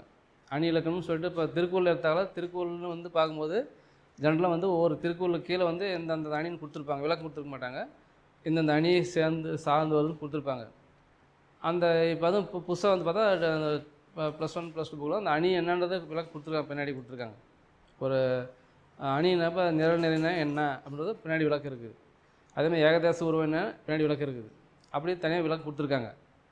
இது இல்லாமல் என்ன பண்ணணும்னா 6 to 10 பார்த்தா ஒரு அணி இலக்கணம்னு சொல்லிட்டு தனி பாட்டு ஒன்று இருக்கும். அதில் பார்த்தா ஏதாவது ஒரு 2 அணி 3 அணி கொடுத்துருப்பாங்க. இப்போ 10th புக் பார்த்தா உங்களுக்கு வந்து பார்த்தா தன்மை அணின்னு கொடுத்துருக்காங்க. இது தற்குறி பேட்டர்னு கொடுத்துருக்காங்க. அதேமாதிரி தேவகணின்னு கொடுத்துருக்காங்க. ஸோ இந்த மாதிரி அணி கொடுத்துருப்பாங்க. இந்த சொல்லணி மட்டும் 35 அணிக்குதுப்பா. 35 வகையான அணிகள் இருக்குது. இந்த பொருளணி பொருளணி வந்து 35 வகையான அணிகள் இருக்குது நமக்கு. அதுக்கு நம்ம பாடப்புக்கில் என்னென்ன கொடுத்துருக்கோ அது மட்டும் படித்தா போதும். 35 படிக்கணும்னு அவசியம் கிடையாது. நம்ம பாடப்புக்கில் என்னென்ன இருக்குதுன்னு சொல்லிட்டு அது மட்டும் பார்த்தா போதும். அது மட்டும் நம்ம பார்க்கலாம். ஒன்று பார்க்கலாம். இதில் ஃபஸ்ட்டு அணின்னு சொல்லும்போது பார்த்தா நமக்கு வந்து தன்மை தான் ஃபஸ்ட்டு அணி. தன்மையில் வந்து ஆரம்பிக்கும், பாவீக அணின்னு கடைசியில் முடியும். பாவீக அணின்னு போட்டு அதிலே 35 அணி அடிகள். அதுலேயே தன்மை அணின்னு ஃபஸ்ட்டு ஆரம்பிக்கும். இந்த தண்டியான நூல் பார்த்தா தன்மை அணி ஃபஸ்ட்டு வரும். கடைசியில் அணினா வைக்கும் பாவீக அணின்னு சொல்லிட்டு ஒன்று வரும். பாவீகன்னு ஒன்று அதுவும் நமக்கு ஒரு தெரிஞ்சு வச்சுங்க. நமக்கு +2 புக்கில் வருது. அதுவும் பாவீகம் என்பது ஒரு கவிஞன் அந்த காப்பியத்தில் எதை வலியுறுத்தி சொல்கிறானோ அதுக்கு பேர் தான் பாவீகன்னு பேர். என்ன கருத்தை மெயினாக சொல்கிறாங்க? இப்போ கம்பராமாயணம் வந்து என்ன கருத்தை சொல்கிறாங்க? ஒரே ஒரு பாயிண்ட்டு கம்பராமாயணம் இருக்குது, மெயின் பாயிண்ட்டு. அதுதான் பாவீகம். அது வந்து 6 காண்டம் பிரிச்சிருக்காங்க. ஆனால் அது ஒரே ஒரு வரி தான். அதுதான் காப்பி பண்பு. அது அந்த காப்பியத்தின் பண்பு ஒரே பாயிண்ட் தான். என்ன பாயிண்ட்டு தெரியுமா இருக்கும்? அது பிறனில் விளைவோர் கிளையுடன் கெடுப. இதுதான். அப்படின்னு என்ன அர்த்தம் இருக்குது? இல்லைன்னா வீடு. பிறனில் விளையோர் கிளையுடன் சொந்த மதத்தோடு கெட்டு போவாங்க. அதாவது அடுத்த வீட்டு மனைவியை ஆசைப்படுகின்றவன் அவன் அழிவது மட்டும் இல்லாமல் அவன் குடும்பமே அழிஞ்சிரும். அப்படின்னு தான் குடும்பம் இல்லை, அவனுக்கு உறவினரே அழிஞ்சிருவாங்களாம். அது உதாரணம் யார் இருக்கிறாரு? கம்பராமாயணத்தில் ராவணன் என்ன பண்ணுறான்? சீதையை கவர்ந்துறான் இல்லையா? கொண்டு போகிறான். அவன் வந்து கடைசியில் நிலையிக்கிறானா? அதுதான் அந்த காப்பியத்துடைய மெயின் பண்பே. அதுதான். அதை வச்சு தான் காப்பியம் போகும். அதே மாதிரி சிலப்பதிகாரத்துக்கு 3 பண்பு இருக்குது. அதுக்கு என்னது? காப்பிய பண்பு 3 இருக்குது அதுக்கு.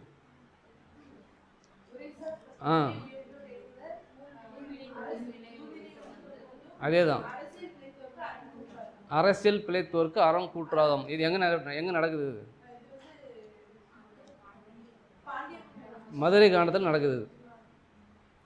ஏன்னா அவன் கல்வன் இல்லாத ஒரு பொய்யை சொல்லி அந்த பாண்டி நெடுஞ்ச தவறான ஒரு முடிவுக்கு அந்த பொற்கொள்ளம் பேச்சை கேட்டு அவனை கொண்டுறான் இல்லையா? அது அரசியல் பிழைத்தோருக்கு, அது அரசியல் தப்புனா அந்த அரசியலே யமனாக அவன் செத்தான் இல்லையா? கடைசி விஷயம் நிரூபணம் பண்ண பின்னாடி நானே அரசன் நானே கல்வன் அப்படின்னு சொல்லி அவங்க இறந்துடலாம். அதுதான் அரசியல் பிழைத்தோருக்கு அறம் கூற்று. அது மதுரை காண்டல். அடுத்தது ஊழ்வினை உருத்து ஊற்றுன்னு எங்கே வருது? அது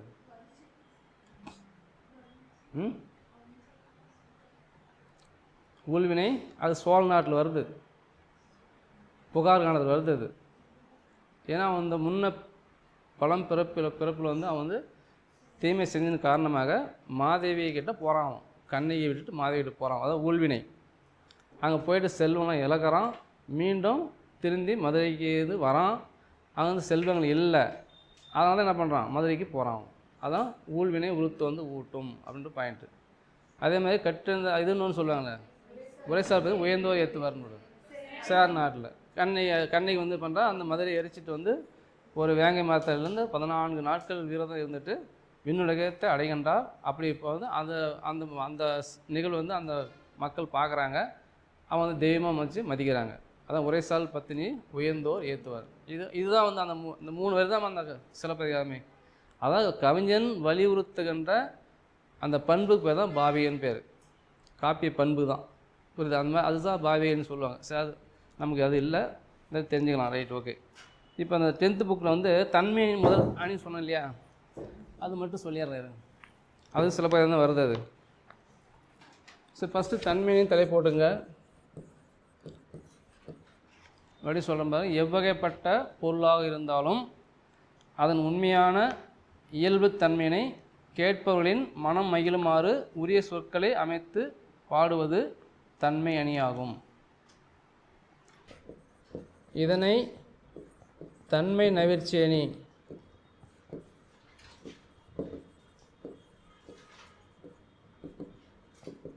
என்றும் இயல்பு நவிர்ச்சி அணி என்றும் கூறுவர். இதுக்கு ஒரே வேறு சொன்னால் உள்ளது உள்ளபடியே கூறுவதுன்னு அர்த்தம்.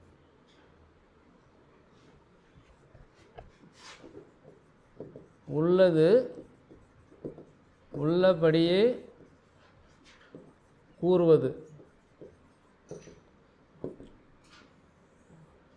இந்த ஒரு வரைக்கும் நோட் பண்ணி வச்சுக்க. அதாவது இருக்கிற மாதிரியே சொல்கிறது. எப்படி இருக்குது அப்படியே சொல்கிறது. கொஞ்சம் கூட ஏற்றாமல் கொஞ்சம் குறைக்காமல் உள்ளது உள்ளபடியே சொல்கிறது இயல்பு நவிர்ச்சி அணி.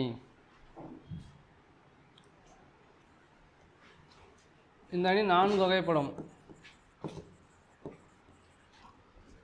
அதாவது பொருள் தன்மை அணி, குணத்தன்மை அணி, ஜாதி தன்மை அணி, தொழில் தன்மை அணி. பொருள், குணம், ஜாதி, தொழில், அது ஞாபகம் வச்சுக்கோங்க. அது ஆர்டர் அப்படி. இப்போ ஒரு பாட்டு கொடுத்துருக்காங்க, அதை எழுதிக்கலாம். மெய்யில் கொடியும் விரிந்த கருங்குழலும் கையில் தனிச்சிலம்பும் கண்ணீரும் வையைக்கோன் கண்டளவே தோற்றான் அக்காரிகை தன் சொல் செவியில் உண்டளவே தோற்றான் உயிர். 2 இடத்துல வருது, தோற்றான் உயிர். இது எப்படி சார் உள்ளது உள்ளபடின்னு சொல்லிட்டுமா? உங்களுக்கு தெரியும், கண்ணகி கோலம் கொல்லப்படுகின்றான். இந்த செய்தியை கேட்கிறார் கண்ணகி. உன்னுடைய கணவன் கொலை செய்யப்பட்டான். எதற்காக? அவன் அரச மாதனுடைய சிலம்பை திடீதுக்காக கொல்லப்பட்டான் அப்படின்னு கேட்ட உடனே அப்படியே அவளுக்கு ஆத்திரம் வந்துருச்சு. உடனே அவள் காலில் தான் இன்னொரு சிலம்புக்குது இல்லையா? ஒரு சிலம்பை தான் விற்கிறதுக்கு கொடுத்துனுப்பீங்கிறா. போய் விற்றுட்டு உன்னுடைய அதில் வரக்கூடிய வருமானத்தை வைத்துக்கொண்டு ஏதாவது தொழில் செய்யலாம்னு சொல்லிட்டு அந்த சிலம்பு கொடுத்தானே போகிறா, காலில் கழட்டிட்டு.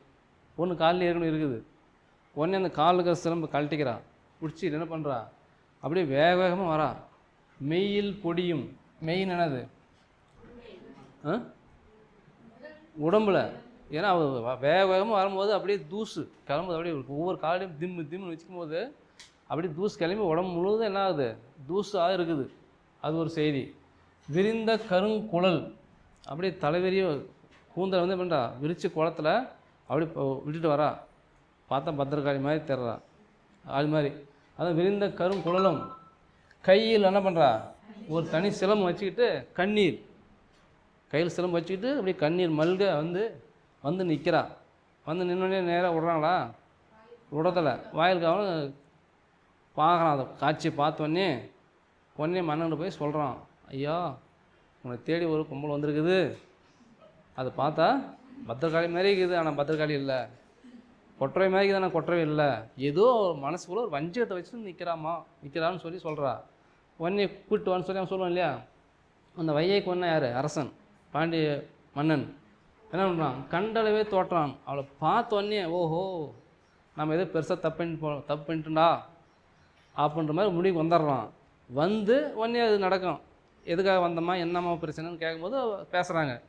அவள் சொல்கிறா, என்னுடைய கணவன் கல்வன் அல்ல, எதை வச்சு கல்வன் சொல்கிற, என்னுடைய காலில் சிலம்பு இருக்குது, அந்த சிலம்பு எட்டு வா உடச்சி வான்னு சொல்லிட்டு என்ன பண்ணுறான், எல்லாம் உடச்சி நிறுவனம் பண்ணுறாங்க. அது காரிகை யார், கண்ணகி. தன் சொல் செவியில் தான் சொல்லக்கூடிய செய்தியெல்லாம் அவன் காதில் சொன்ன உடனேயே என்ன பண்ணிடுறான், உண்டலம் அவன் அந்த காதல் செய்தி வாங்கிக்கனாலும் தோற்றான் உயிர், அப்பா சாமி நான் தப்பு பண்ணிட்டேன் அப்படின்னு சொல்லி அங்கேயே என்ன பண்ணுறான், கீழே விழுந்து இறந்து விடுகின்றான். இது எதாவது பொய் இருக்குதா, பொய் எதாவது இருக்குதா மேலே. அவன் கணவன் கொல்லப்பட்டது உண்மை, அதை பார்த்தோன்னே மனைவிக்கு ஆத்திரம் வர்றது உண்மை, அவன் நடந்து வர்றது உண்மை, அதே மாதிரி அவள் கூந்தலை விரிச்சிட்டு வர்றது உண்மை, கையில் சிலம்பு வச்சுட்டு வர்றது உண்மை, எதுவுமே பொய் கிடையாது. உள்ளது உள்ளபடியே சொல்கிறதுனால தான் இது தன்மை நிகழ்ச்சின்னு சொல்கிறாங்க. இதே தன்மை நிகழ்ச்சின்னு பார்த்தா இந்த சின்ன சின்ன புக்கெலாம் சில செய்தி இருக்குது பார். அதாவது நாதர் முடி மேலிருக்கும் நல்ல நாகப்பாம்பே, நச்சுப்பையை வைத்திருக்கும் நல்ல பாம்பேன்னு ஒரு வரி கொடுத்துருக்காங்க. நாதர் முடி மேலிருக்கும் நாகப்பாம்பே, நச்சுப்பையை வைத்திருக்கும் நல்ல பாம்பே. சும்மா கால் மட்டும் வாங்கிக்கோங்க. அப்புறம் என்னது, சிவன் இதில் வந்து நல்ல பாம்பு இருக்கு இல்லையா, அது என்ன இருக்குது, அதுக்கிட்ட நச்சுப்பை விஷப்பை அவங்ககிட்ட இருக்குது, வைத்திருக்கும் நல்ல பாம்புன்னு சொல்லி அது ஒன்று சொல்கிறாங்க. இதெல்லாம் வந்து இயல்பு நெறிச்சேனி. அவன் தோட்டத்தில் மேயுது வெள்ளை பசு, அங்கே துள்ளி குதிக்குது வெள்ளை பசு, அதெல்லாம் அந்த பாட்டு சின்ன சின்ன கிளாஸ் இருக்குது, அதெல்லாம் வந்து இயல்பு தன்மை நிகழ்ச்சி தான் வரும். சரி, இது ஒரு செய்தி மட்டும் போதும். அடுத்து வந்து ஓமியணி ரெண்டாவது. இந்த ஓமியணி சொல்லும் போதே உருவகணின்னு சொல்லிடுறாங்க. ரெண்டும் ஒன்றோட ஒன்று ஜாயிண்ட் ஆகுது. ஒரு பொருளை மற்றொரு பொருளோடு ஒப்புமைப்படுத்தி கூறுவது ஓமை. அணி அப்புறம் பார்க்கலாம். ஓமைன்னா எனக்கு தெரிஞ்சுங்க. உருவகம்னு என்ன சொல்கிறதுன்னா, ஒரு பொருளை மற்றொரு பொருளோடு ஒப்புமை படுத்தாமல் இரண்டும் ஒன்றுபட கூறுவது. எடுத்துக்காட்டு பல்முத்து. இந்த இதை பாருங்கள், முத்து பல் அப்படின்னு என்ன சொல்லலாம், முத்து போன்ற பல் அப்படி சொல்லலாம். முத்து பல் அப்படின்றது முத்து போன்ற பல், உன்னுடைய பல் வந்து முத்து போல முத்து மாதிரி இருக்குன்னு சொல்லலாம். அது உவமை. எங்கே சொல்கிறாங்க பார், பல் முத்து, பல்லாகிய முத்துன்னு சொல்லலாம். இதை பல்லாகிய முத்து அப்படின்னு சொல்லலாம்.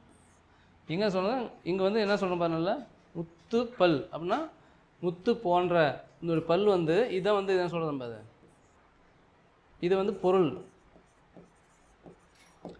இது வந்து என்னது ஓமை. ஓமை முதல்ல இருக்கும், பொருள் வந்து கடைசியில் இருக்கும். இதில் வந்து என்ன ஆகும், பல் ஆகிய முத்து, பொருள் வந்து முதல்ல இருக்கும், ஓமை வந்து கடைசியில் இருக்கும். அந்த கான்செப்ட் தெரிஞ்சுங்க. இது ஒன்றும் கிடையாது, நல்லா சொல்ல புரிஞ்சுங்க. உங்களுடைய பல் வந்து முத்து போல முத்து மாதிரி இருக்குதுன்னு ஒப்பிடணுங்க. இதில் வந்து பார்த்தா உங்களுடைய பல் வந்து அது முத்தேடா அப்படின்னு சொல்கிறது. நல்லா புரிஞ்சுங்க. உங்களுடைய பல் வந்து முத்து மாதிரியே இருக்கிறான்னு சொன்னால் ஓமைப்பா. உங்களுடைய பல் வந்து அது பல்லுன்னு சொல்ல மாட்டாங்க, முத்தேடா அப்படின்னு சொன்னால் உருவாகும். புரிஞ்சா? உருவத்துக்கு ரெண்டு வித்தியாசம் தெரிஞ்சா? இதுதான் கான்செப்ட். இப்போ அணிக்கு வருவோம். அதே ஓமை அணிக்கு வருவோம்.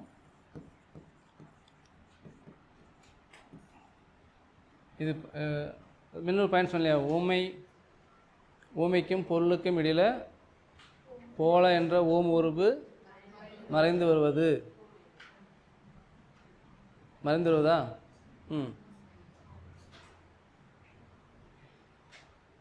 மறைந்து வெளிப்பட்டு வருவதா? ரெண்டுமே வருமா? ரெண்டும் வெவ்வேறு இருக்குதுமா. ஓமைக்கும் பொருள் அது எழுதிக்க அப்படியே.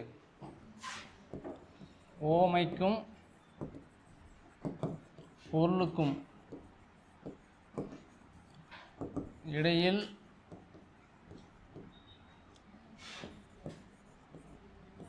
ஓம உருவு வெளிப்பட்டு வருவது ஓமை அணி.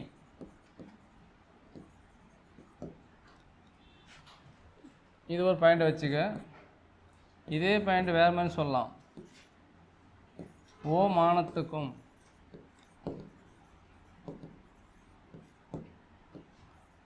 ஓ மேயத்துக்கும்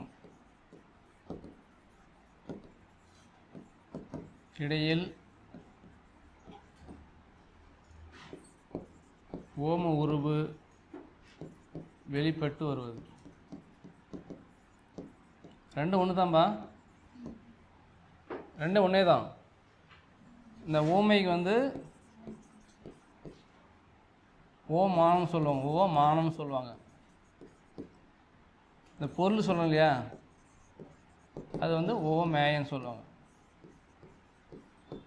ரெண்டும் ஒன்று தான். அந்த ரெண்டு பாயிண்ட் ஒரே பாயிண்ட் தான். இந்த கான்செப்ட் தெரிஞ்சு வச்சுக்கணும்.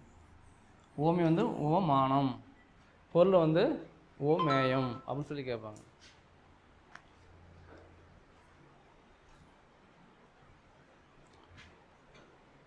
வெளிப்பட்டு வரணும்.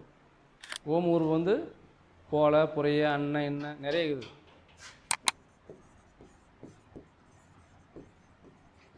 மொத்தம் 35 உருவு, 32 இருக்குன்னு நினைக்கிறேன். 32 இருக்குது. அதில் போல புறைய அண்ண இன்ன நேர நிகர மான கடுப்ப, இது மாதிரி நிறைய உருவுகள், மொத்தம் 32 உருவு இது மாதிரி இருக்குது. இதில் ஏதாவது ஒன்று மறைஞ்சு வரணும். சரி, மறைஞ்சிடல, வெளிப்பட்டு வரணும். அது புரிஞ்சு. வெளிப்பட்டு வந்தால் ஓமேனி, மறைந்து வந்தால் எடுத்துக்காட்டு ஓமேனி. ஆமாம். இப்போ எடுத்துக்காட்டு ஒன்று பார்க்கலாம். அது 9ஆவது புக்கில் இருக்கும். அகழ்வாரை தாங்கும் நிலம் போல தம்மை இகழ்வார் பொறுத்தல் தலை. இப்போ 2 குறள் கொடுத்துருக்காங்க. அகழ்வாரை தாங்கும் நிலம் போல தம்மை இகழ்வார் பொறுத்தல் தலை, ஊருணி நீர் நிறைந்தற்றே உலகம் பேரறிவாளன் திரு அப்படின்னு 2 குறள் இருக்குது. இது 2 குறள் பார்த்தா நமக்கு வந்து 3 விஷயம் தெரியணும். நமக்கு ஃபஸ்ட்டு குறள் எடுத்துக்கலாம். எது ஓமை, எது பொருள், அல்லது எது ஓம் உருவு.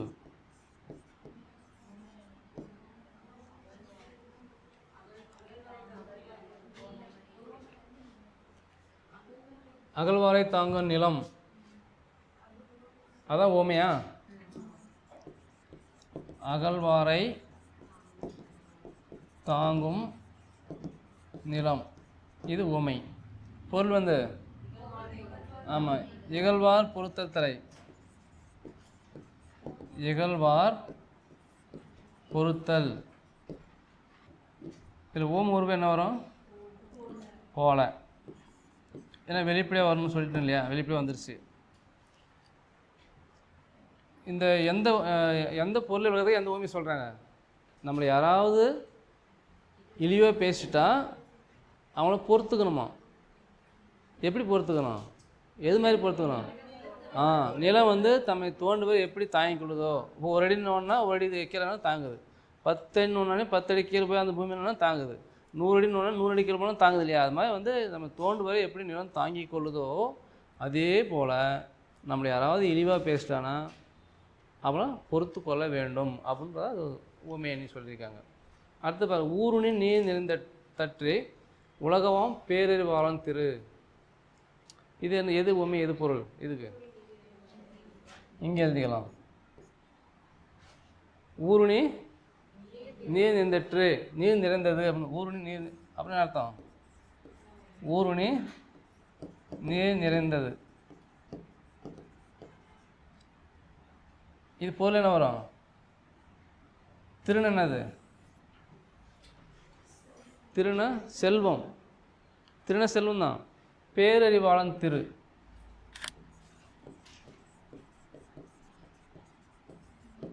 திருன செல்வம் அதாவது பெரிய அறிஞன், அதாவது நல்ல அறிவு படைத்தவங்க இருக்கிற செல்வம் எப்படின்னு சொன்னால், ஊர் நடுவில் நீர் இருந்தால் எப்படிக்கு எல்லாருக்கும் பயன்படும் இல்லையா, அது மாதிரி இருக்குமா. ஊர் நடுவே ஒரு பெரிய கிணறோ ஒரு குளமோ ஒரு தொட்டியோ இருந்தாங்களே, அங்கே என்ன பண்ண அந்த ஊர் மக்களுக்கெல்லாம் எப்படி அந்த நீரானது பயன்படுமோ அது மாதிரி அந்த அறிவு படித்தவங்க கிடைக்கிற செல்வமானது என்ன பண்ணுவான், அவன் தனு மட்டுமே வச்சுக்க மாட்டான். அது செல்வம் வந்து பலருக்கும் பயன்பட தேவையானது ஒன்று, அது கொடுக்கலான்னு சொல்லி கொடுத்து மகிழ்வானாம். இப்போ எது ஓம் உருவு இதில் இல்லை, இதுதான் தற்று இல்லையா, அதுதான் வந்து ஓம உருவு. இது மாதிரி ஓமைக்கும் பொருளுக்கும் இடையில் அல்லது ஓம் மானத்துக்கும் ஓமமேயத்துக்கும் இடையில் போல என்ற ஓம உறுப்பு அல்லது போல புரிய அன்ன நிகர அதற்கே சொன்னேன் இல்லையா, அதெல்லாம் 32 உறுப்புகள் மொத்தம். அதெல்லாம் வந்து ஏதாவது ஒன்று வந்து வெளிப்பட்டு வந்தால் அது ஓமையணி அப்படின்னு சொல்லலாம். சரியா? இப்போ இதிலே வந்து எடுத்துக்காட்டு ஓமையணி, அதான் ஓமைக்கும் பொருளுக்கும் அதே எழுதிங்க அப்படியே. ஓமைக்கும் பொருளுக்கும்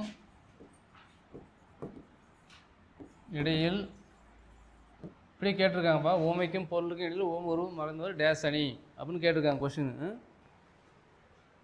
எடுத்துக்காட்டு ஓமையணி இது பேர். எடுத்துக்காட்டு ஒன்று கொடுத்துடலாம்.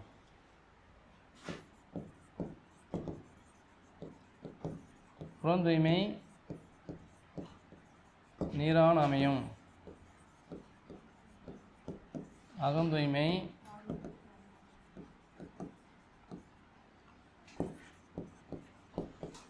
வாய்மையார் காணப்படும்.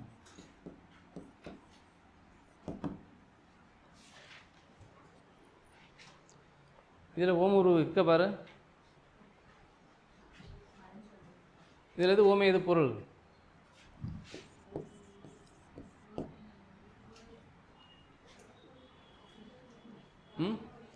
புறந்தூய்மை நீரானமையும்.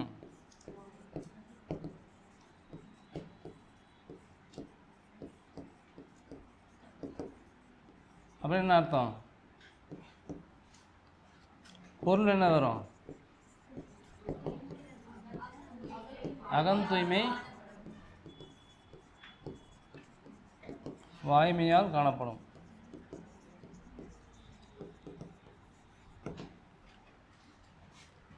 அதாவது என்ன சொல்கிறாங்கன்னா, புறந்தூய்மைனா வெளிப்புற தூய்மை அர்த்தம். உடல் தூய்மையை வந்து நம்ம நீர் கொண்டு போக்கி விடுவது போல,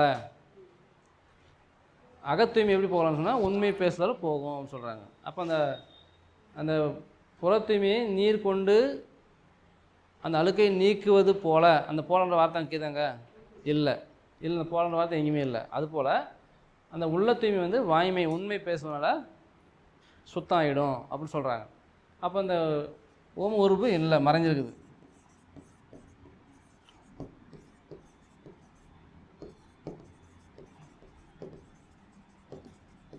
என்னென்னா போலன்ற வார்த்தை தான். மறைந்து வந்துள்ளது. அதான் எடுத்துக்காட்டு ஓமையன்னு பேர் இருக்கு. இல் பொருள் ஓமையன்னு உனக்கு இது. ஓமையனில் எத்தனை இருக்குது மொத்தம்? ஓமையன்னா என்ன? எடுத்துக்காட்டு ஓமையன்னா இல் பொருள் ஓமையனி. ஆமாம், உலகில் இல்லாத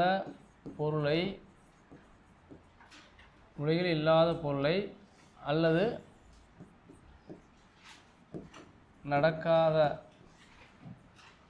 செயலை உவமையாக்கி கூறுவது.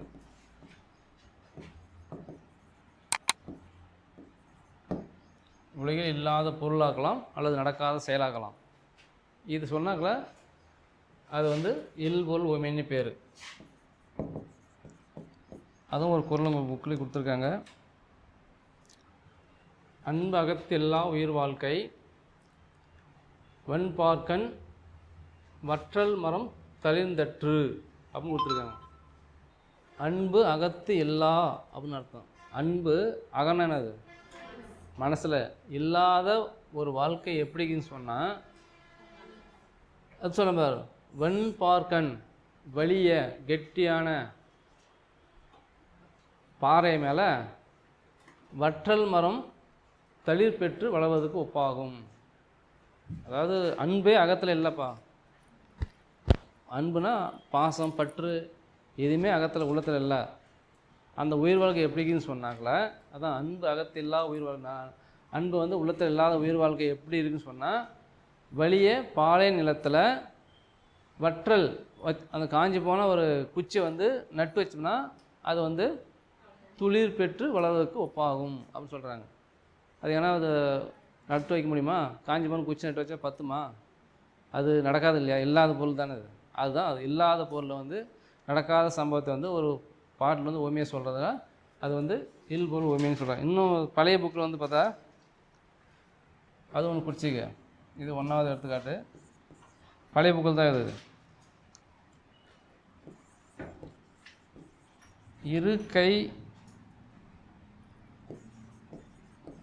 இருக்கை உடை களிர் அன்னவன். இருக்கை உடை களிறு அன்னவன் ஒப்பானவன் அர்த்தம். 2 கை கொண்ட களிருக்கு ஒப்பானவன் சொல்கிறாங்க. 2 கை களிர் என்னது? யானை. 2 கைக்கு இது. அதுக்கு ஒரே கை தான் தும்பிக்கைன்னு ஒன்றுக்கு இது. அதான் இருக்கை உடைய களிருக்கு அன்னவனை ஒப்பானவன் அர்த்தம். அந்த ஒருத்தர் சொல்லும்போது 2 கை கொண்ட யானைக்கு ஒப்பாக இருக்கக்கூடியவன் சொல்லும்போது 2 கை கொண்ட யானை கிடையாது. அதே மாதிரி குன்றெழுந்து சென்றதென பரதன் வந்து படையை கூப்பிட்டு போகிறான். கங்கை கரையை கூப்பிட்டு போகும்போது அந்த அவன் போகின்ற காட்சி எப்படின்னா ஒரு குன்றே எழுந்து சென்று போகிற மாதிரி தான். ஒரு பெரிய குன்று எழுந்து நடந்து செல்கிற மாதிரி தான். அப்போ குன்று எழுந்து சென்றதன்னு சொல்லும்போது ஒரு குன்று போய் சேர்ந்து போகுமா? போகாது. நம்ம இல்லாத ஒரு பொருள் நடக்காத ஒரு நிகழ்வை நம்ம ஓமையாக சொல்லி காட்டு தான் இல் பொருள் ஓமைன்னு பேர். இதே ஓமையில் இந்த ரகம்லாம் வருதுப்பா. அடுத்து ஒரு வகைன்னு சொன்னோம் இல்லையா?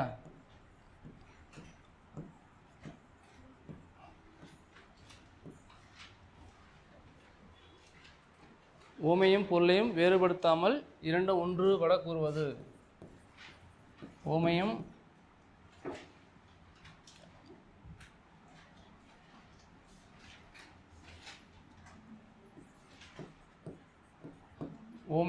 பொருளையும் இது 9வது புக்கில் இருக்குது. இன்சொல் விளைநிலனாக ஈதலை வித்தாக வன்சொல் கடைக்கட்டு வாய்மை எருவட்டி அன்பு நீர் பாய்ச்சி அறக்கதிர் இயன்றதோர் பயங்கூழ் சிறுகாலை செய். இது வேளாண்மை தொழிலுக்கு உகந்த பாட்டு. இது உழவு தொழிலுக்கு. இதில் வந்து பார்த்தா இன்சொல் இது வந்து நிறைய இன்சொல் விளைநிலனாக ஈதலே வித்தாக எல்லாம் உருவம் தான். வன்சொல் கலையாக வாய்மை எருவாக அன்பு நீர் பாய்ச்சி அன்பாகிய நீரை பாய்ச்சி அறமாகிய கதிர் அப்படி சொல்கிறது எல்லாமே உருவச்சொல் தான். எல்லாமே இதுதான்.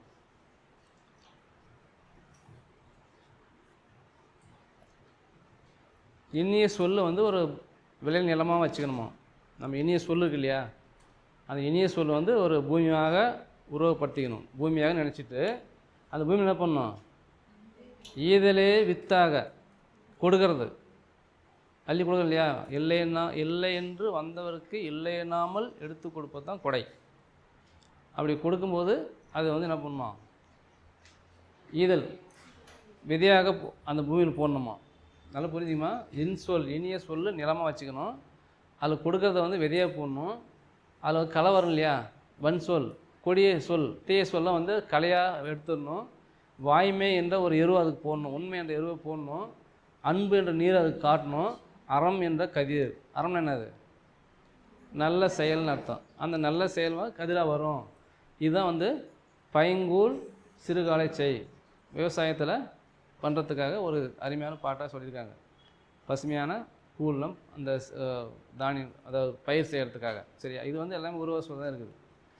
ஈதலே வித்தாகன்னு சொல்கிறாங்க. கொடுக்கறத வந்து சொல்கிறாங்க இல்லையா, கொடுக்கறது கொடை தானம்.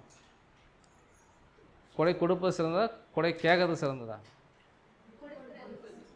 கேட்கறது சிறந்தது இல்லையா. அதில் பொன்னானூரில் ஒரு பாட்டு சொல்லியிருக்காங்க. ஏக நினைவு இருக்குதா, படித்த ஞாபகம் ஏதாவது? ஈ என இரத்தல் இழிந்தன்று, நாளே வரி மட்டும் சொல்கிறேன். அது நீங்கள் கொடுக்கணுமா வாங்கணுமான்னு முடிவு பண்ணிங்க. ஈ என இரத்தல் இழிந்தன்று. ஈன்னு என்னது, கொடு, எனக்கு இல்லை, எனக்கு ஏதாவது கொடுங்கப்பா. இரத்தல்னா இரத்தல் தரா வரணும். ஈ என இரத்தல் இழிந்தன்றுனா இழிவான செயல். எனக்கு ஏதாவது கொடுங்க ஐயா அவன் போய் பிச்சை எடுப்பது என்ன செயல், இழிவான செயல். அதற்கு ஈயேன் என்றல் அதனும் இழிந்தன்று. அதுக்கு நான் கொடுக்க மாட்டேன்னு சொல்கிறேன் பார்த்தியா, அது எதை விட இழிவானதான், பிச்சை கேட்கறத விட இழிவானதான். அப்புறம் கொடுக்கணும் கொடுக்க மாட்டேன், கொடுக்கணுமா கொடுக்கக்கூடாதா? நீங்களா கேட்டாங்களா, கொடுத்துடணும். கேட்குறது வந்து இழிவான செயல்பா, கேட்கக்கூடாது. அவன் சொல்கிறத கேட்கக்கூடாது. அப்படி கேட்டேன்னா நான் கொடுக்க மாட்டேன்னா போடா அப்படின்னு சொல்லக்கூடாது, இழிவான செயல். அடுத்து சொல்கிறான் பார், கொல் என கொடுத்தல் உயர்ந்தன்று. நீ கேட்கவே இல்லை, எங்கிட்ட கீதுப்பா வச்சுக்குப்பான்னு சொல்லி அவன் கேட்காத விட கொடுக்குற செயல் வந்து உயர்வான செயலாம். அதற்கு கொல்லேன் என்பது அதனினும் உயர்ந்தன்று. அதுக்கு இல்லைப்பா எங்கிட்ட இருக்குது வேண்டாம் அப்படின்னு வானா சொல்கிறேன் பார்த்தியா, அதுவும் அது கொடுக்கறத விட உயர்வானதான். எவ்வளோ அழகாக சொல்லியிருக்காங்க பார்த்தியா. அதுவும் பார்த்துக்க. சரி, ஏகதேச உருவகம்னு இருக்குது. ஏகதேச உருவக அணி.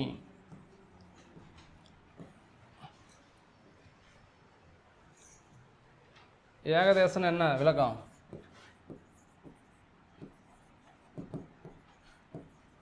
ஒன்றை மட்டும் அப்படின்னு அர்த்தம். அது செயல் இல்லைங்க, சுருக்கமாக இதில் ஒன்றை மட்டும், அதாவது இரண்டு பொருள் எடுத்துக்கோங்க, அதில் ஒன்றை மட்டும் உருவகம் செய்து, ஒன்றை மட்டும் உருவகம் செய்து மற்றொன்றை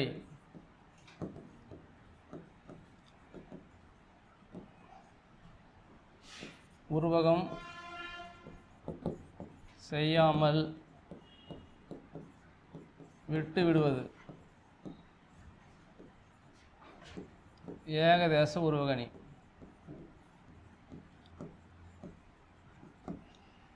கவிஞர் ரெண்டு பொருள் எடுத்துக்குவார், ரெண்டு மூணு எடுத்துக்குவார். அதில் ஒன்றை மட்டும் உருவம் செய்கிறாரு, இன்னும் மற்றதை வந்து உருவம் செய்யாமல் விட்டுறாரு. அதுதான் ஏகதேசம். அதான் ஏகதேசம் ஒன்றை மட்டும் கொடுத்துருக்குறார்.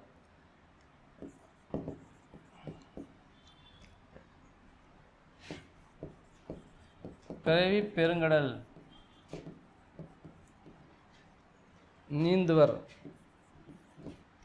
பிறவி பெருங்கடல் நீந்துவர் நீந்தார் இறைவனடி சேராதார். பிறவி பெருங்கடல்னு சொல்லிட்டாங்க. நம்ம பிறப்பு வந்து பெருங்கடல்றான்னு சொல்லிட்டார். நம்ம பிறப்பு வந்து பெருங்கடல் போன்றது. நடுக்கடல் நிற்கிறோம். நம்ம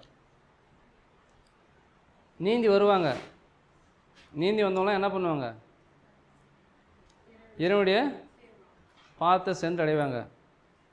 நீந்தாமல் என்ன பண்ணுவாங்க? சேர மாட்டாங்க. அப்போ பிறவி வந்து பெருங்கடலாக உருவப்படுத்திட்டாரு. அங்கேருந்து நீந்தி வரணும். எதை வச்சு நீந்தி வருவாங்க? கடல் தாண்டி வரணும்லப்பா. அது என்ன பண்ணியிருக்காரு? பிறவி வந்து பெருங்கடலாக உருவப்படுத்திட்டார். ஒன்று வந்து உருவப்படுத்திட்டாருப்பா. பிறவி நம்முடைய பிறப்பு வந்து பெருங்கடல் போன்றது. அந்த கடலில் வந்து நம்ம இருக்கிற நடுக்கடலில் இருக்கிறோம்னா நினச்சிக்கோங்க. அப்போ அந்த கடலில் நீந்தி வரணும். கையில் நீந்தி வர முடியுமா? எவ்வளோ கையில் நீந்தி வருவீங்க? நடுக்கடலில் இருக்கிறங்க. அப்படி நீந்தி வரத்துக்கு எதாவது என்ன வேணும்? உங்களுக்கு ஒரு படகு வேணும் கட்டாயமாக, அல்லது ஒரு மரக்கலமாவது வேணும். இந்த படகையும் மரக்கலத்தையும் வந்து நீந்தி வருவதற்காக படகையும் மரக்கலத்தையும் உருவப்படுத்தல. அவர் விட்டுட்டார். அந்த இறைவனை பார்த்து வந்து அடையணும்னு சொல்லிட்டாங்க. நீந்தவங்களாம் வந்து இறைவனை பார்த்து அடைவாங்க, நீந்தவங்க வந்து இறைவனை பார்த்து அடைய மாட்டாங்க, கெட்டழிஞ்சிடுவான்னு சொல்கிறாரு. அங்கே நீந்தி வரத்துக்கு என்ன நமக்கு வேணும்? ஒரு படகு வேணும், இல்லை ஒரு போட்டு வேணும், இல்லை ஒரு கப்பல் வேணும், அல்லது மரக்கலமாக வேணும். ஏதோ ஒன்று வேணும் தானே வர முடியும். அதை வந்து உருவப்படுத்தலை. பிறவியை பெருங்கடலாக உருவப்படுத்திய ஆசிரியர் அந்த கடலில் நீந்துவதற்கான ஒரு மரக்கலத்தை அவர் இறைவனுடைய பாதத்தை அடைவதற்காக ஒரு மரக்கலத்தை அவர் வந்து உருவம் செய்யாமல் விட்டதுனால இது வந்து ஏகதேச உருவனின் பேர். இது வந்து ஒவ்வொரு குழு தான் சொல்லிக்கிறேன். இன்னும் குழு 2, 3 இருக்கும். அதெல்லாம் வந்து எடுத்து பார்த்துட்டு நீங்கள் கேட்கணும் கேள்வி. 2 பொருளுக்குரிய ஒற்றுமையை முதலில் கூறி பின்னர் ஒன்றை மற்றொன்றிலிருந்து வேறுபடுத்தி காட்டுவது வேற்றுமை அணி எனப்படும்.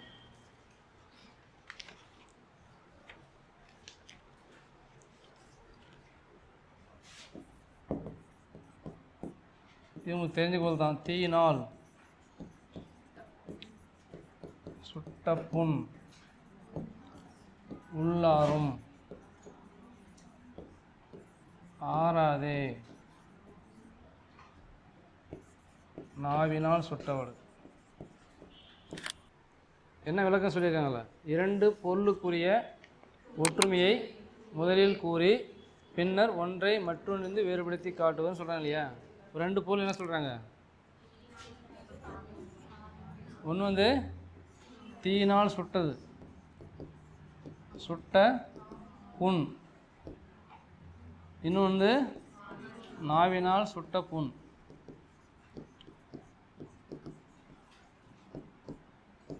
தீப்புண் நாப்புண் வச்சுக்கலாம். இது வந்து ரெண்டுமே சுடும். எது சுடுது? தீயினால் சுட்ட. கவனிங்க, தீயினால் சுட்ட புண் வந்து இல்லை உடலை சுடும். தீயினால் சுடுறது வந்து உடலை சுடுதுப்பா. நாவினால் சுடுறது எது பண்ணும்? உள்ளத்தை சுடும்.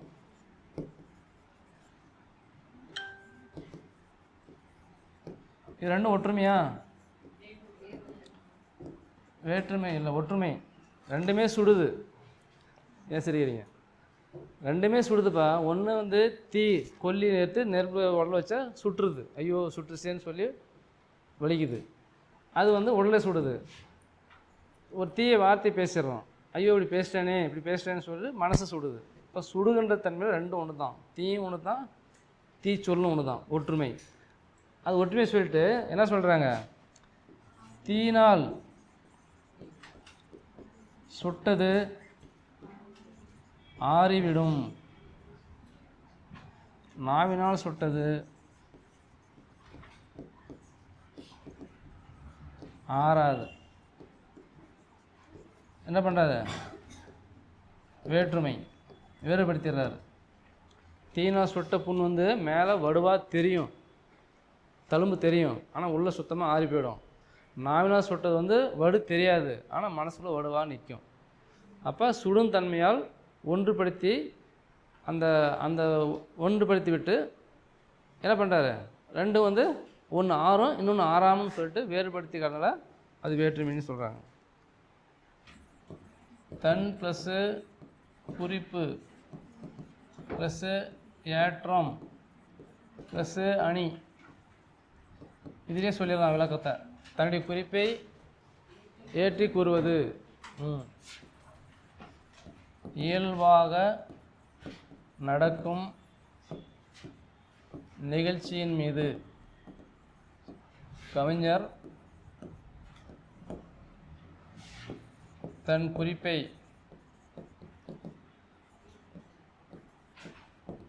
ஏற்றி கூறுவது.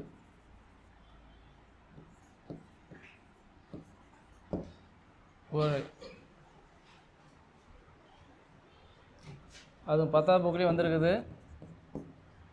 போர் உழந்தெடுத்த ஆரையில் நெடுங்குடி. இது வந்து நெடில் போர் உழந்தெடுத்த ஆரையில் நெடுங்குடி வாரல் என்பன போல் மறித்து கை காட்ட. என்ன சொல்லியிருக்காங்க ஆசிரியர்? இயல்பாக நடக்கும் நிகழ்ச்சி எது? அதாவது இவங்க இது வந்து சில பேர் தான் வருது. பாண்டி நாட்டில் பாண்டியனுடைய அரண்மனை மேலே கொடி கட்டப்பட்டிருக்குது. என்ன கொடி? பாண்டிய கொடி, மீன் கொடி கட்டப்பட்டிருக்குது. அது வந்து காற்று எந்த பக்கம் வீசுதோ அந்த பக்கம் வீசும் இல்லையா? கிழக்கு பக்கம் வீசுனா கிழக்கு பக்கம் வீசும், வடக்கு பக்கம்னா வடக்கு பக்கம் வீசும். அது இயல்பாக நடக்கிற நிகழ்வு. இவங்க போகிறாங்க. யார் போகிறது? கண்ணகியும் கோவலனும். கூட யார் போகிறது? 2 பேர் தானே. கவுந்தடிகள் கூட போகிறாங்க. 3 பேரும் போகிறாங்க இல்லையா? போகும்போது என்ன சொல்லுது? அதான் வந்து இயல்பாக நடக்கிறது. கொடி வந்து கட்டப்பட்டிருக்குது, அது காற்றுல ஆடுது. இவங்க போகிறத பார்த்துட்டு அந்த கொடி வந்து நீ மதுரைக்குள்ள வராத, வந்தால் நீ கொல்லப்படுவ, நீ வந்தால் கொல்லப்படுவ அப்படின்னு சொல்லி மறுத்து ஆடுதான் கையை. அந்த கொடி ஆடுதான். அதான் போர் உழந்தெடுத்து ஆரையில் அந்த மதில் சுவர் மீது கட்டப்படுகின்ற அந்த கொடியானது என்ன செய்யுது? நெடுங்கொடி வாரல் வராத ஏன்னா மறித்து கை காட்ட. மறித்துனது தடுத்து வந்து நீ வராதப்பா, வந்தால் நீ செத்துட்டு போயிடுவ, இந்த ஊருக்குள்ளே வந்தால் நீ செத்து போயிடுவ, உனக்கு கண்டம் இருக்குது அப்படின்னு சொல்லி முன்னாடியே. அது என்னது? அது வந்து அது இயல்பாக நடக்குது. அப்போ கவிஞன் என்ன சொல்கிறான்? அவருடைய கருத்து, அந்த கவிஞனுடைய அந்த வந்து கண்ணகி அந்த கதை வந்து கோவலன் கொல்லப்படுவது கதையாது. அது முன்னாடி அந்த கருத்தை வந்து அதை மேலே ஏற்றி சொல்கிறதுனால தற்குறிப்பேட்டனின் பேர்.